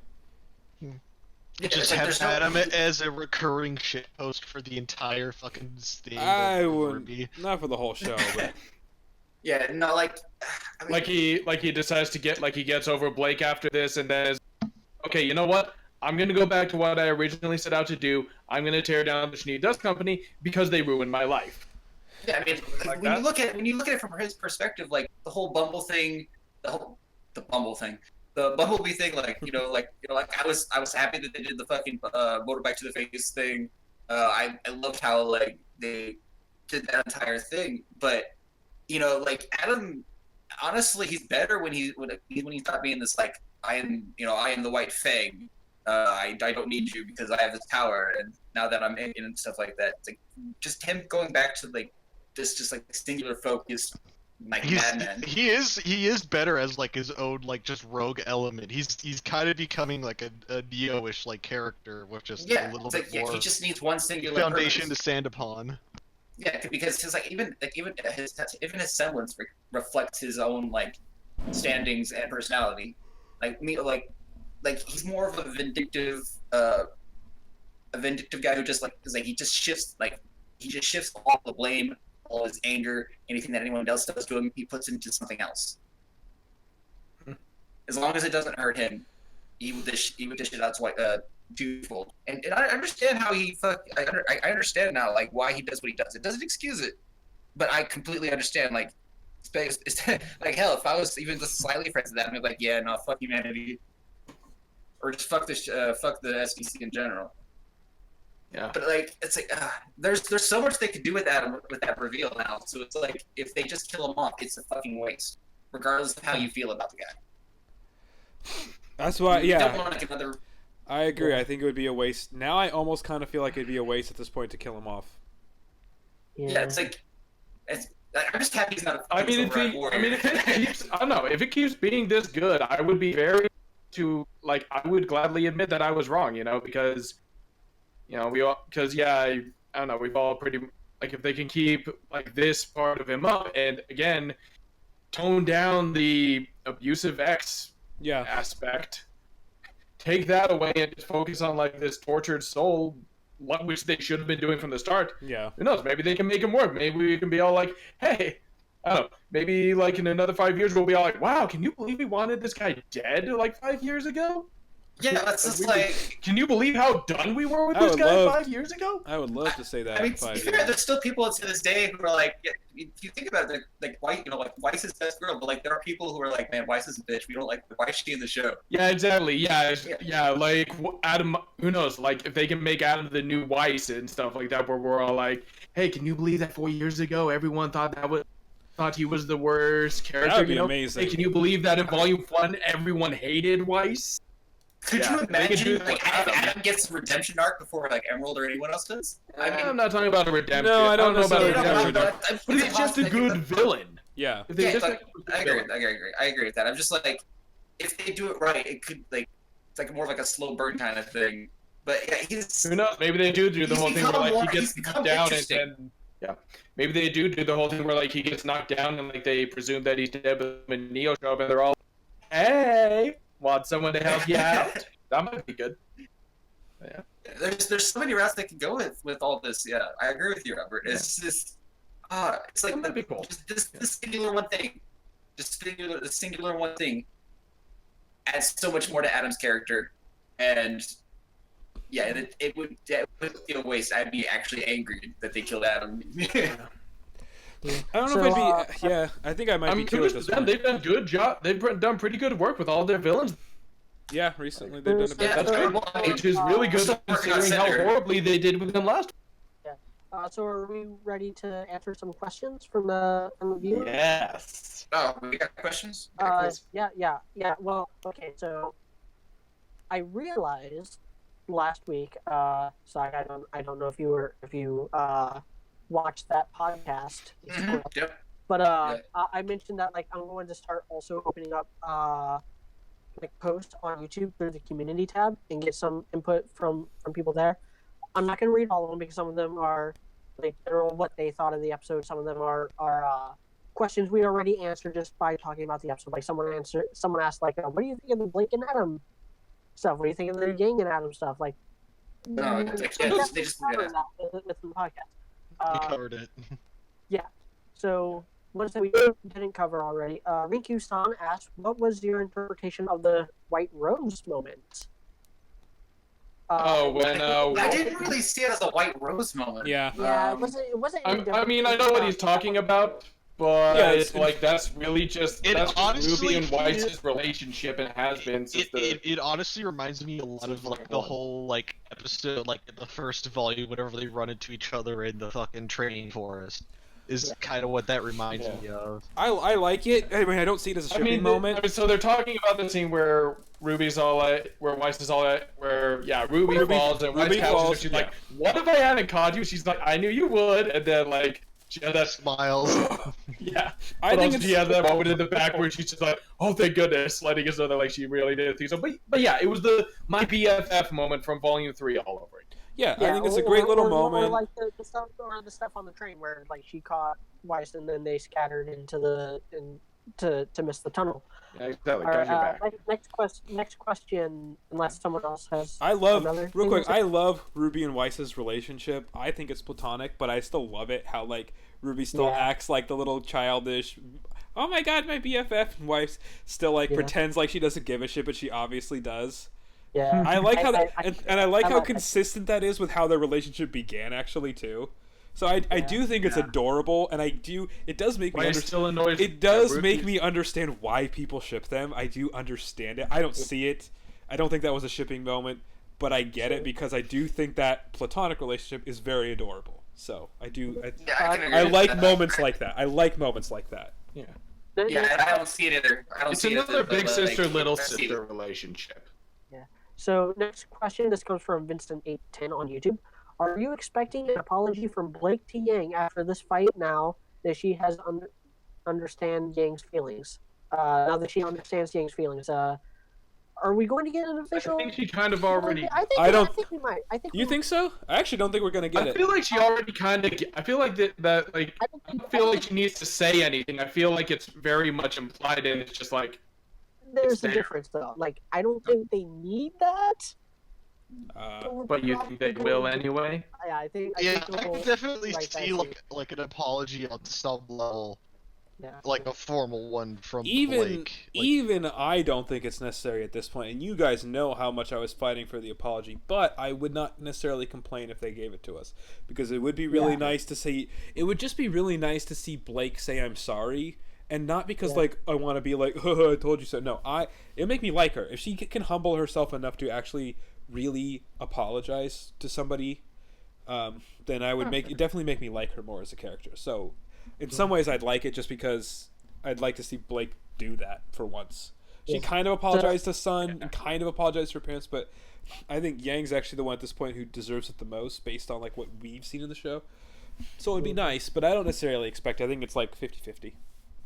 Yeah, no, I agree. Like, I would like it, but I don't know if they're actually going to do it, considering like it already feels like Dean already accepted like a kind of apology when she returned the hand grab. That just goes with like it's probably not necessary, but they'll probably write it anyway, just to, hit it over the people who still don't get it.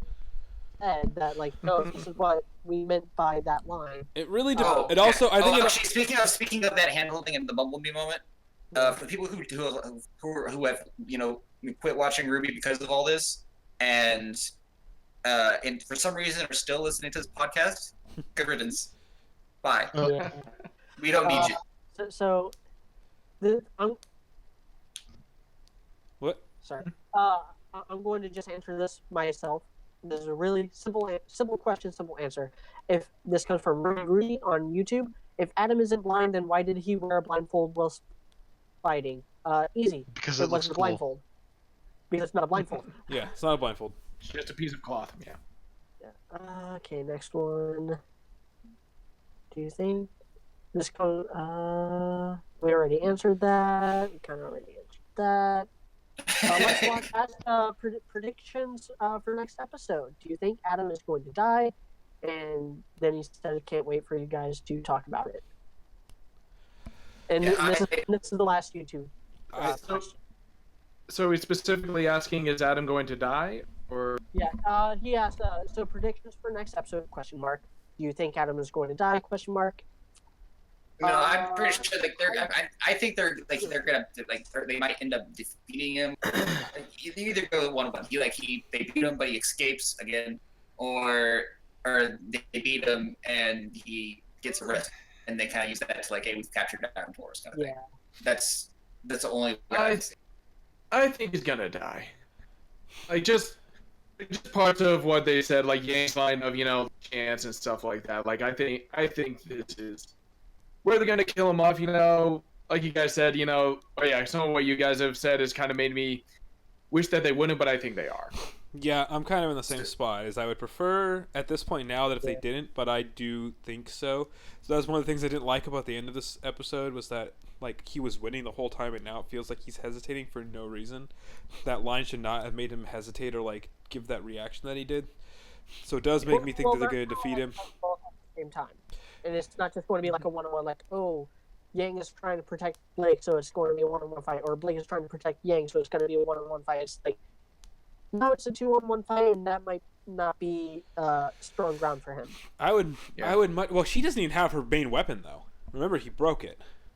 Yeah, there's an animation error. Well, a plot hole maybe, because he sends the sheath flying before he cuts the blade in half. Yeah. But then after he cuts the blade in half, she picks the sheath up from the hammer. I did also actually like that part where she caught his sword in her sheath and that was cool. That was pretty cool. That was cool. It might be kind of cool actually if she in this fight. I haven't gone frame by frame on it yet. I haven't gotten the screen from it. I like how Weiss catches Adam's sword in You mean her Blake? sheath. Why did you say Blake Weiss? catches Adam's sword in her sheath. Yeah, I think Nobody makes. That's a different Dojin. That's a Dojin high power. You're not supposed to talk about this. Nobody But it might be messes. kind of cool actually if they kill him and she, I don't know, replaces her weapon with his. That would actually be badass. That would be kind of badass. Oh my god! If they do that, the dishwasher is literally.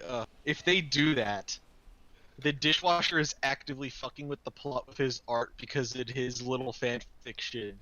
Yeah, that's Blake runs around. Adam's sword. Blake runs around with Adam's sword, which I think is very. I like it because it's kind of symbolic. Because it's I carry this. If that's true, they really shouldn't be letting him. It's a very little thing, and if he influenced that would be fine. Yeah, I think that'd be. Hey, what do you guys think about Blake?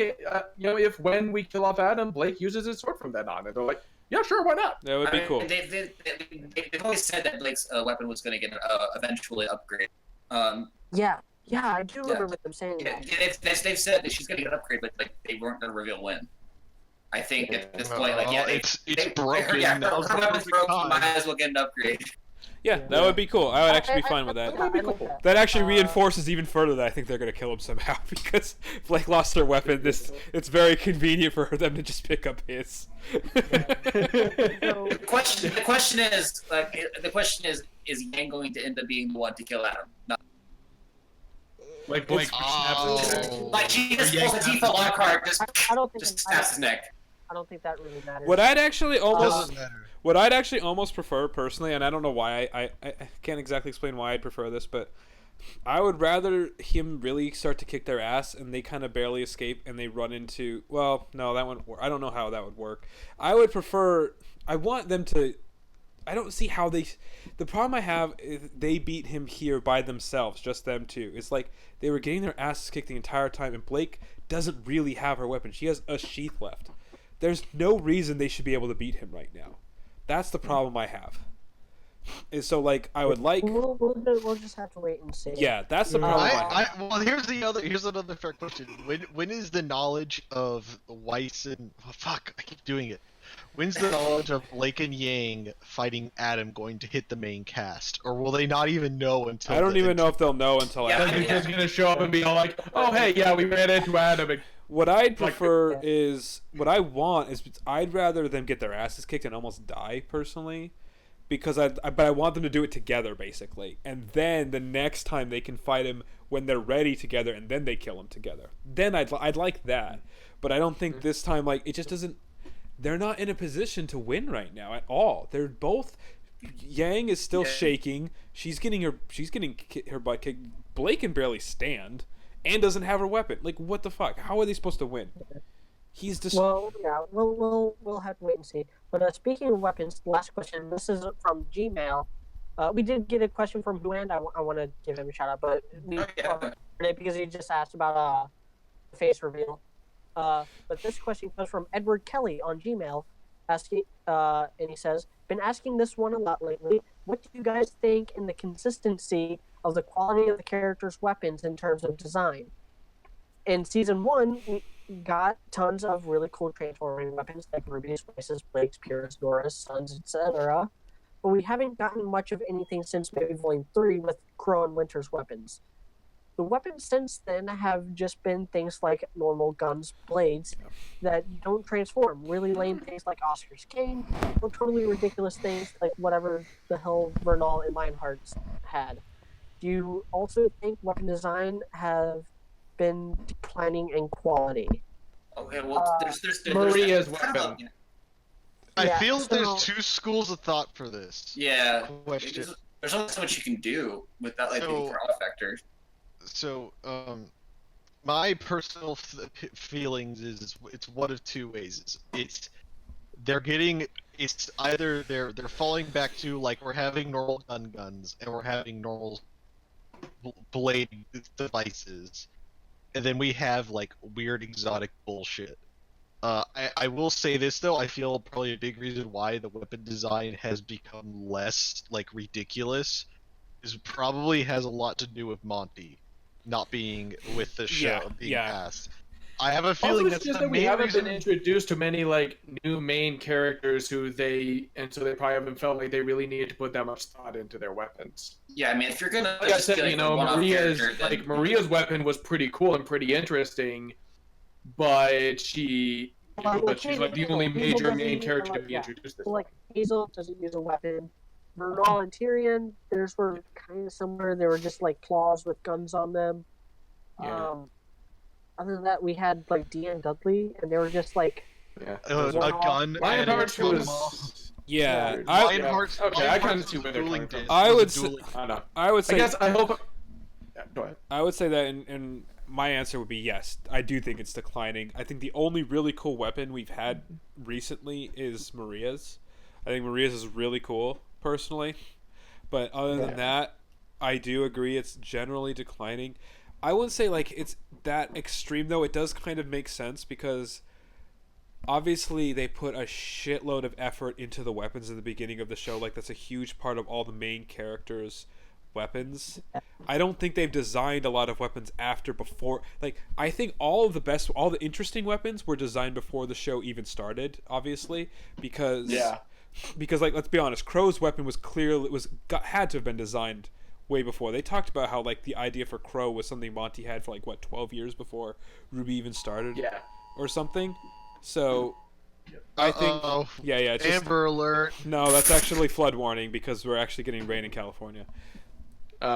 Yeah, so I think it's more that all of the good weapons, like Nora's weapon is really cool, Sun's weapon is really cool, Ruby's, Crow's, all of that sort of thing, they designed before the show started. And so they haven't really put a lot of... Nobody, not even Monty, really put a lot of effort into the weapons beforehand, because even Penny's weapon was revealed in Volume 1.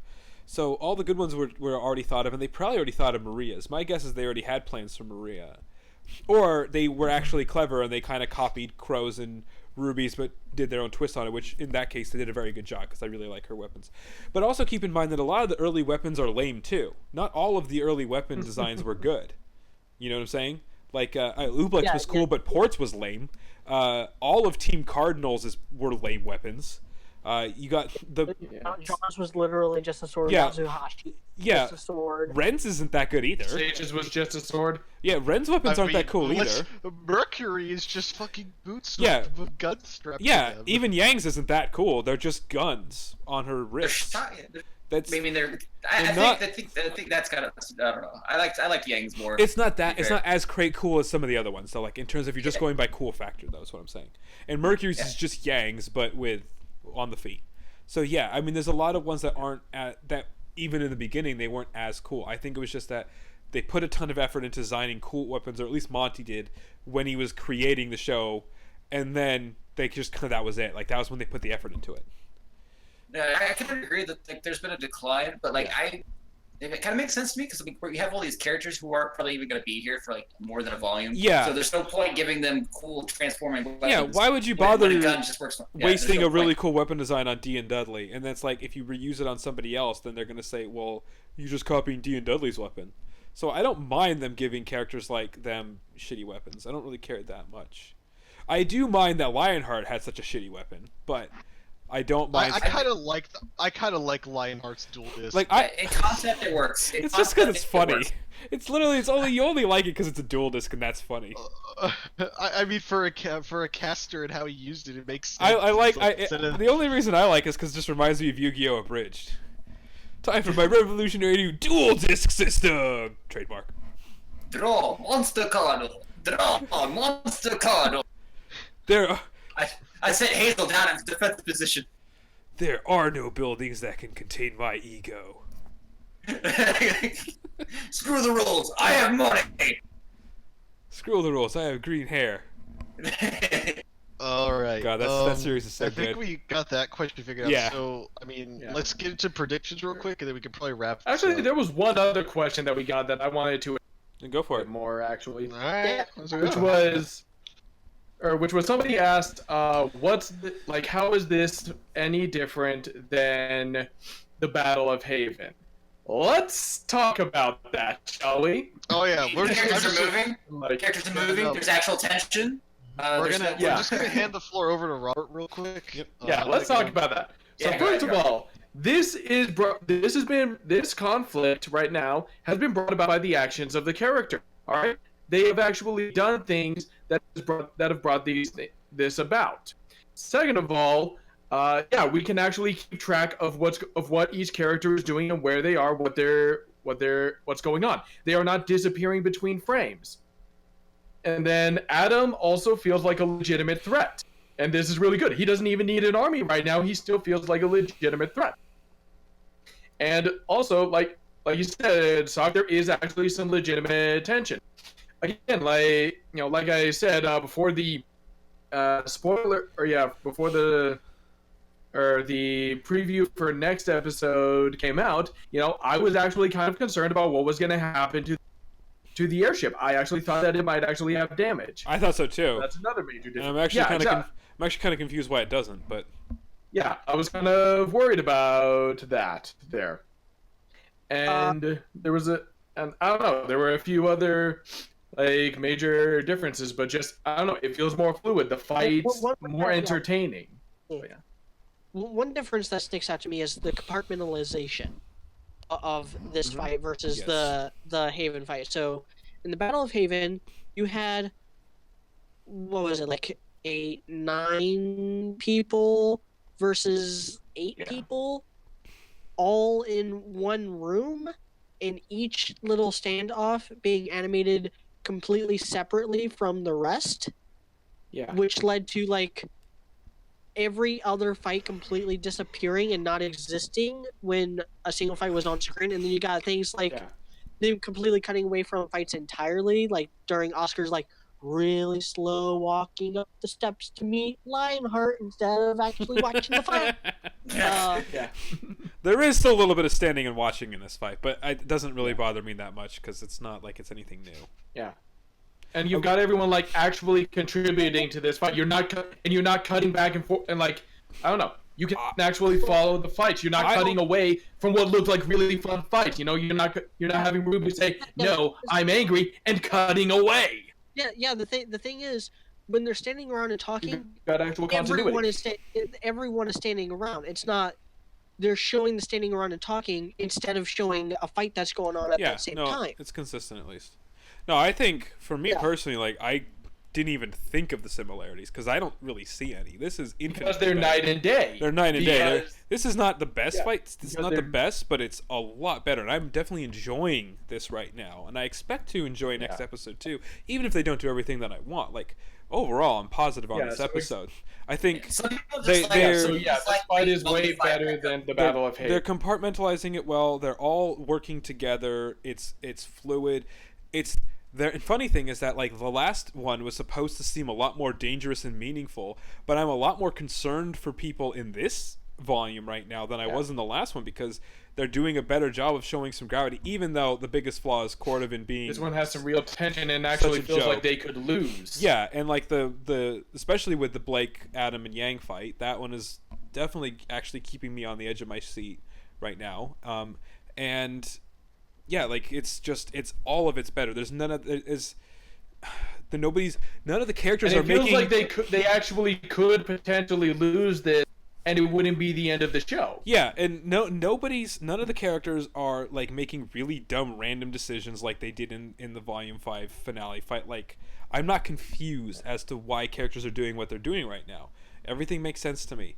I'm not hearing Nora say, "Oh, I just need him to go down." God, that's one of the worst lines ever written in the show. And again, even Cordovan's crappy like monologuing, I can just drown out. It's not as bad as it was earlier on. She's really more hurt by her earlier appearances in this volume.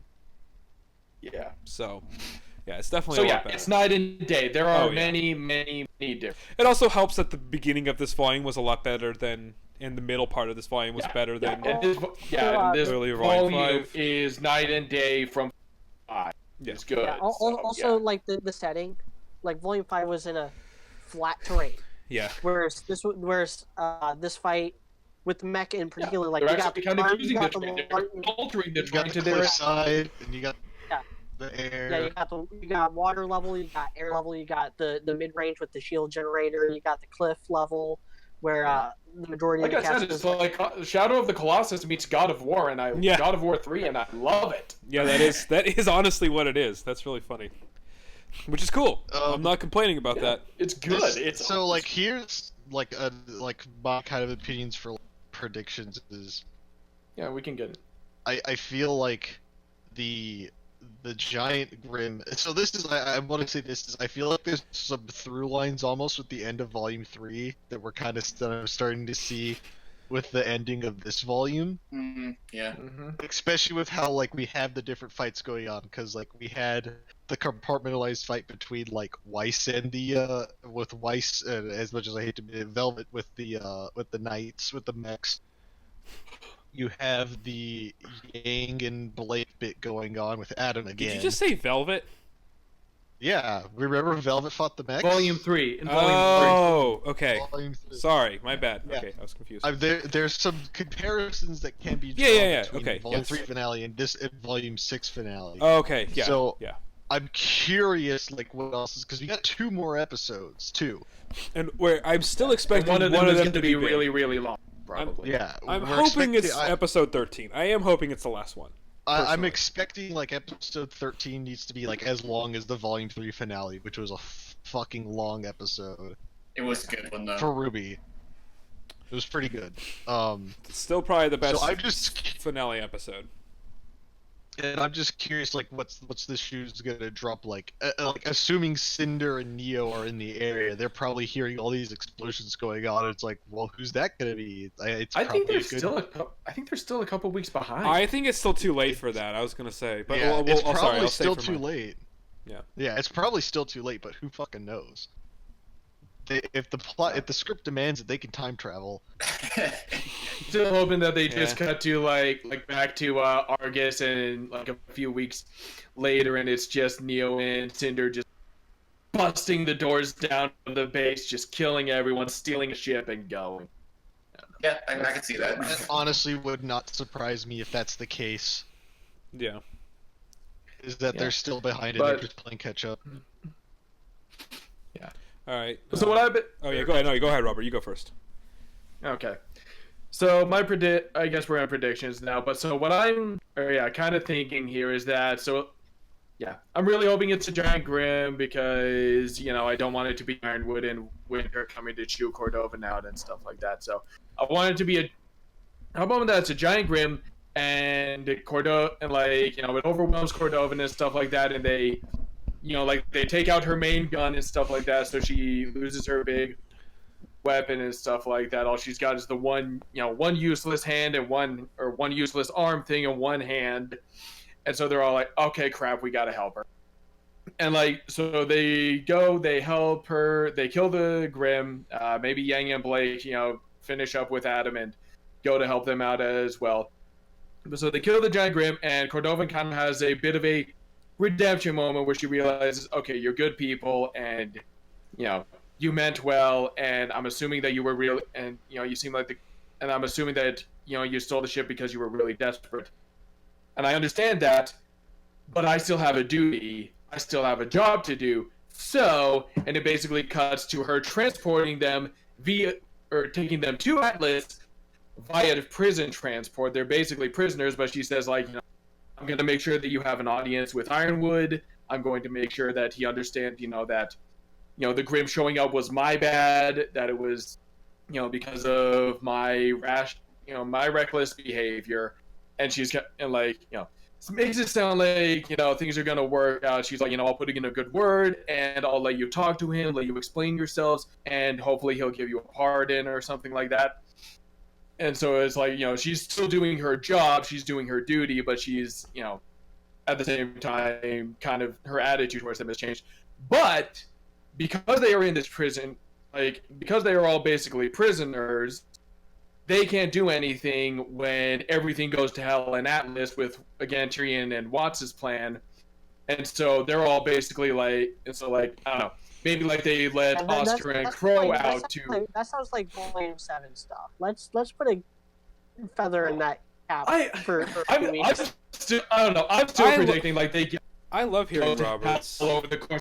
So I'm still predicting that everything is going to go to hell like that episode, and they're all basically either going to end as fugitives, like I said a little while ago, or it ends with it basically ends where Watt and Tyrion kill Ironwood, replace him on the council with Jacques Schnee, who's reveals that he's working for them, and then basically shows up at the prison. They're all completely defenseless, and it's just and basically it's Jacques basically Weiss is once again imprisoned in her home. Yang, Ren, and Nora are both imprisoned in this, in an Atlesian prison. Blake is dragged off to the SDC to the Schnee Quarry to work there, and Ruby and maybe Jean, depending on what Tyrion's interest is in him, are dragged off to Salem. And it's this just this horrible... Oh my god, I want that so bad. It's one of those moments of you thought the ending to Volume 3 was bad and despair, and it's just the ultimate kick in the teeth. That is what I would, love for this volume, especially with Volume 5, just throwing all the tension and all the conflict out the window, just the ultimate belly of the beast moment for everyone. But yeah, maybe they'll save that for next one. But anyway. Yeah, so, I don't think that's going to happen because I do not see Cordova having a face turn like that. Yeah, okay. I really don't. I don't know. I don't see it as necessarily a face turn as well. Okay, maybe a little bit of a face turn, but again, this is me wanting Full Metal Alchemist Brotherhood, Mira Armstrong and stuff like that. So even after they helped her with Sloth, she still locked them up and stuff like that, and still kept them at arm's length. So I could see Cordova doing the same thing here. I could see her doing that, to be perfectly honest. I really could. You saved my bacon. I respect that, but I still have my duty. Yeah, so I really could see her doing that. My quick prediction. Go ahead. I actually don't want to make predictions because I don't really know how the next 2 episodes are going to play out. There are some things I want, I'll reiterate. I want Jean to boost Weiss to make a giant armor doesn't have a freaking kaiju fight. Yeah, That's still on my list. me. I'm still going, like there's still time for that. I'm still going. Neith did say that there's big things in the future. So... Yeah, he did. I'm still hoping he was referring to Renora though. Yeah.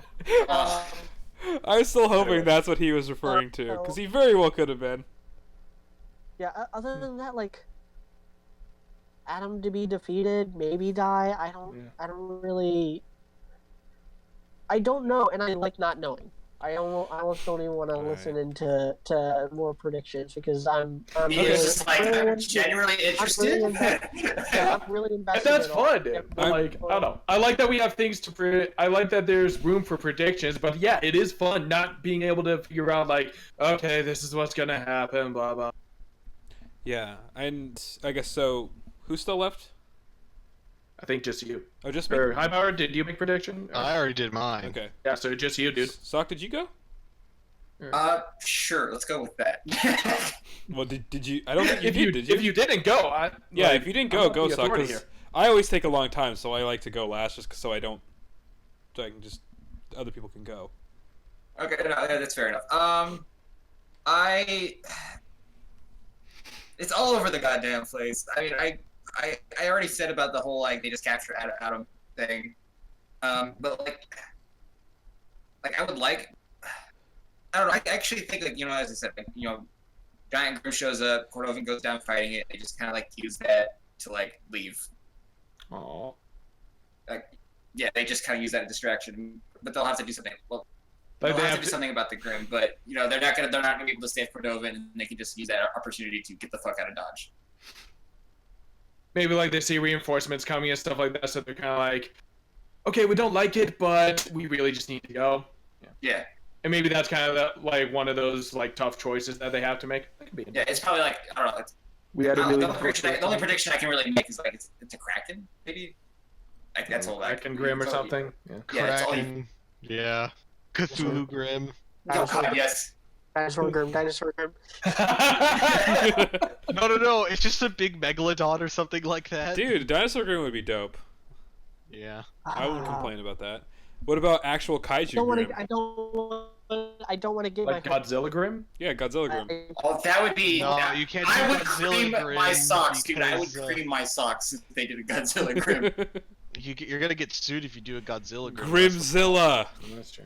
Grimzilla. God damn it, I love it. He replaces Kevin as the fan favorite. Yep. Fuck Kevin, we stand Grimzilla now. Grimzilla. It's just a foot's in frame. You don't see anything else. Team Grimzilla, dude. There you go. Yeah, go ahead, dude. All right, so I'm gonna go again with my best case scenario, worst case scenario formula because, like I said, they've been doing a good job, and especially once they got into the fight part, once they got into the plan of like trying to escape, the volume got, I think, a lot better again. And I have to admit, like my initial reaction to the Adam thing was wrong, and I'm really loving it right now. So I fully eat my words that I thought that he would have been better off with Neo and Cinder. I was completely wrong. If you heard me say that, I admit that was dumb. This is actually better, so good job. I'm glad this is better. So I'm glad they proved me wrong enough times that I have to say just best case scenario, worst case scenario, not just what I think they're gonna do, which used to be the obvious thing of just doing everything wrong. I still think worst case scenario, the Grim comes. We know the Grim's coming. Obviously, I think it's a Grim. I'd be really surprised if it wasn't. If it was anything else. Worst case scenario is it is just winter, and they just berate Cordovan, and then they get to Atlas, and that's kind of it. And we just get a lot of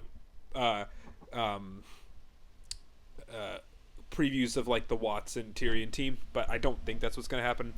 I'm giving them a lot more credit than that right now. I think the more realistic worst case scenario is it's a Grim, they help her defeat it, then she forgives them, and then they kill Adam, or just imprison, or they capture him and imprison him, and that's part of the bargaining chip. I would kind of like that better, because obviously if they captured him, he would obviously escape, and I think that would be good. I would like that. But I think it's going to be... actually, what I think might happen is that like they finish...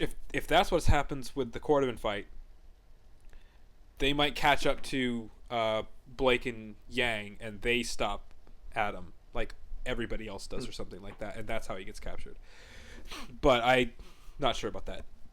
And then they just kind of resolve that. They get over to Atlas, and like while they're in Atlas, they kind of do the same thing they did in Volume 4, where they sort of do an implication that Tyrion and Watts have already done their work, and they've done what everybody's kind of said, which is they either kill Ironwood or they somehow get rid of him and they put Shock in power or something like. I honestly think it's got to be something like that.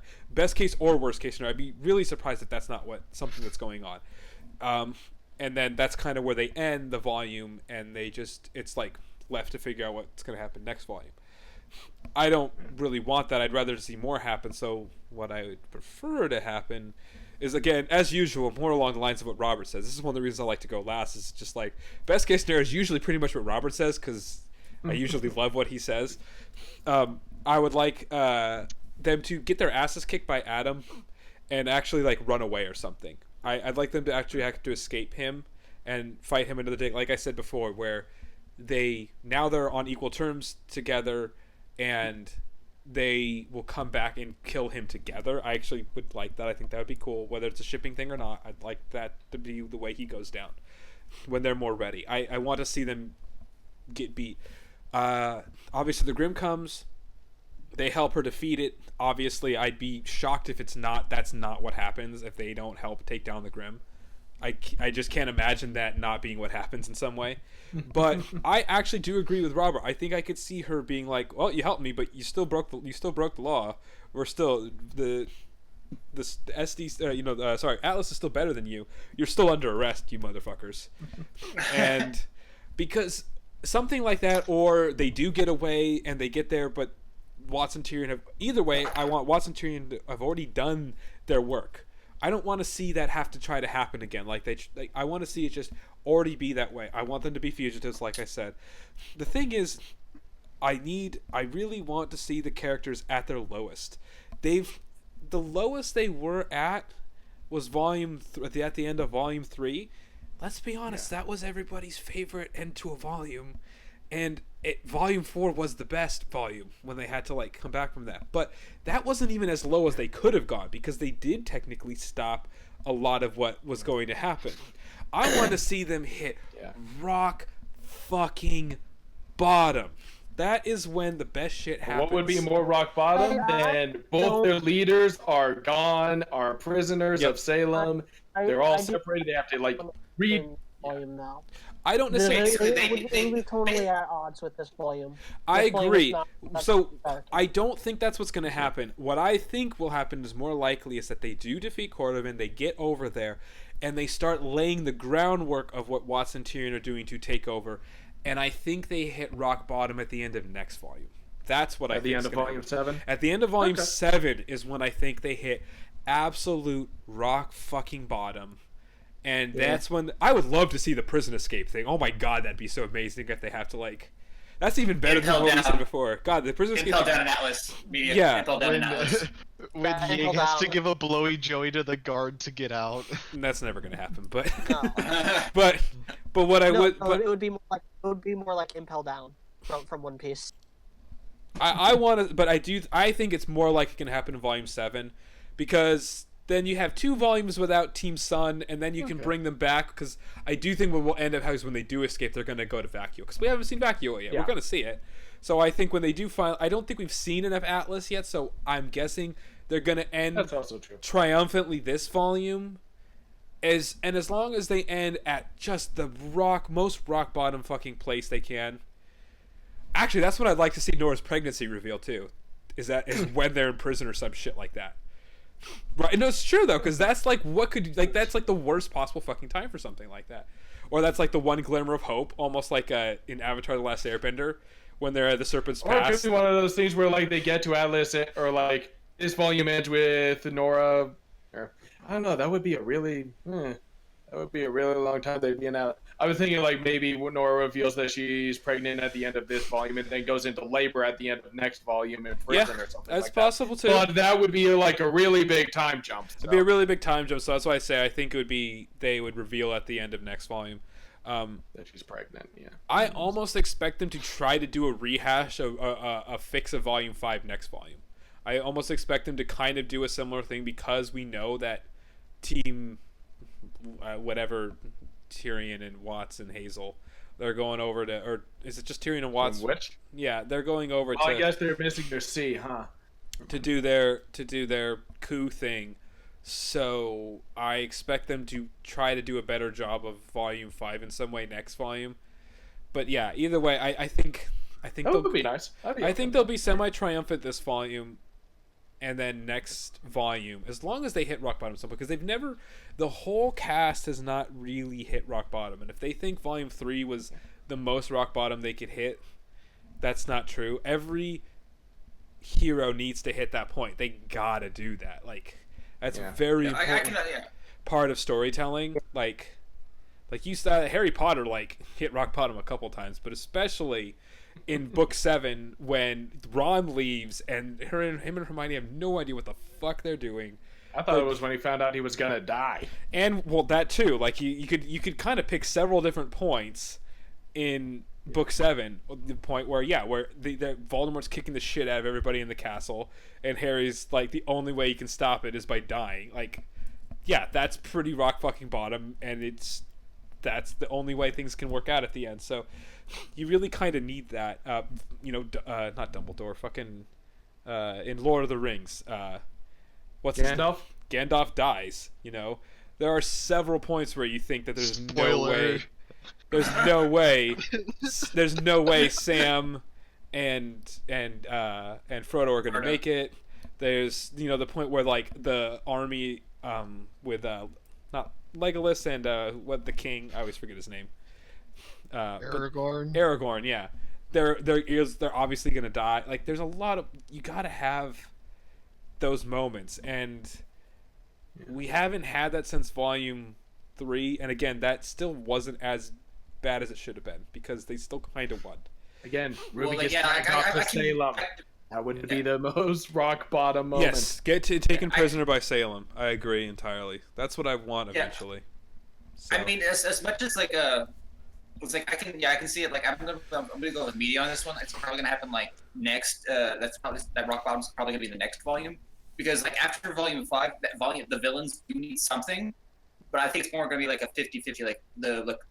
Our protagonist kind of win, they win their side, but then there's also the villains doing their side, because the villains kind of need the power scaling back. They need they need to fix that whole thing. So because they just completely got their shit handed to them in the last volume. So now they're hey, we've because at a certain point, just your entire squad just got fucking raffle stomped by off-screen bullshit. So. That now they're going to be doing things, they're going to be doing things. So as you said, just setting everything up to eventually just completely wipe the floor with the Ruby, Ranger, Orange, whatever they're called.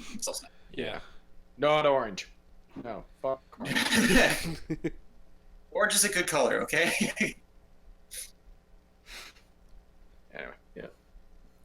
Anything else we wanted to talk about? we ready to wrap up? Yep. Because Let's shut it down. It's a good episode. Nothing to plug. Good episode. Yeah, it was fucking amazing. I was giddy. Yes. I was actually just sitting in my seat oh my god, when fucking Adam's fucking brand reveal, Yeah. oh. Yeah. Oh. I'm glad they picked it up from the kind of mid-level slump instead of Volume 5 where they just kept going further downhill. That's not what happened I'm here. just happy that the set is finally going to bed. Am I the only one with anything to plug? Anyone No. else? Yeah, pretty sure you I got are, nothing. yeah. No, make sure to email us at rubyandbeyond@gmail.com RWBY@gmail.com. and join the Discord. Yes. Link will be in somewhere. So if you like this podcast and you want to see more, comment, and subscribe, consider supporting me on Patreon. Read my fanfic at RWBY on fanfiction.net. I am working on the final arc. I have less than 20 chapters left. Woo! I just uploaded a chapter yesterday, chapter 81 yesterday, and I got that means I got 19 chapters left, because it's going to be 100 chapters long. I'm almost done. And yeah, join the Discord. Uh, and yeah, stay tuned for more content from me. I love how you had to Smash. like take that little that little half second, like, what's my spiel again? Oh yeah, here's my spiel. Before you started, that's why I was laughing. I was like, he did that little half second hesitation of what's the spiel? Oh, okay, I got it. Here we go. Oh, I cannot wait for my Valentine's Day special, even though Oh, I still no. have no idea what it's going to actually look like. When it's done. Is it another shipping? Oh yeah, but I'm doing something completely different with Oh, it this nice. time. Is it still RWBY Oh, focused? no. Is it still RWBY? Yeah. Okay. And we are. Possible, I think we possible. talked about I this. should have said yes. I should have said possibly. We are doing a shipping podcast again this year, right? Because Yeah. especially after this episode and the other stuff that has And happened. I want a special guest. I want either Unicorn of War or Dashi. I've spoke to. You're gonna have Can to we have work on- Unicorn, I mean, please? Dash will Can- be easy. Because Unicorn's the one that adores Renora too, right? Yeah. Yeah. Okay. Can we please have Unicorn on? I sent him a message. He actually did kind of get back to me, but only in the sense that like, oh crap, I'm sorry I didn't get back to you sooner. My life's a mess and I'm so busy. I want to die.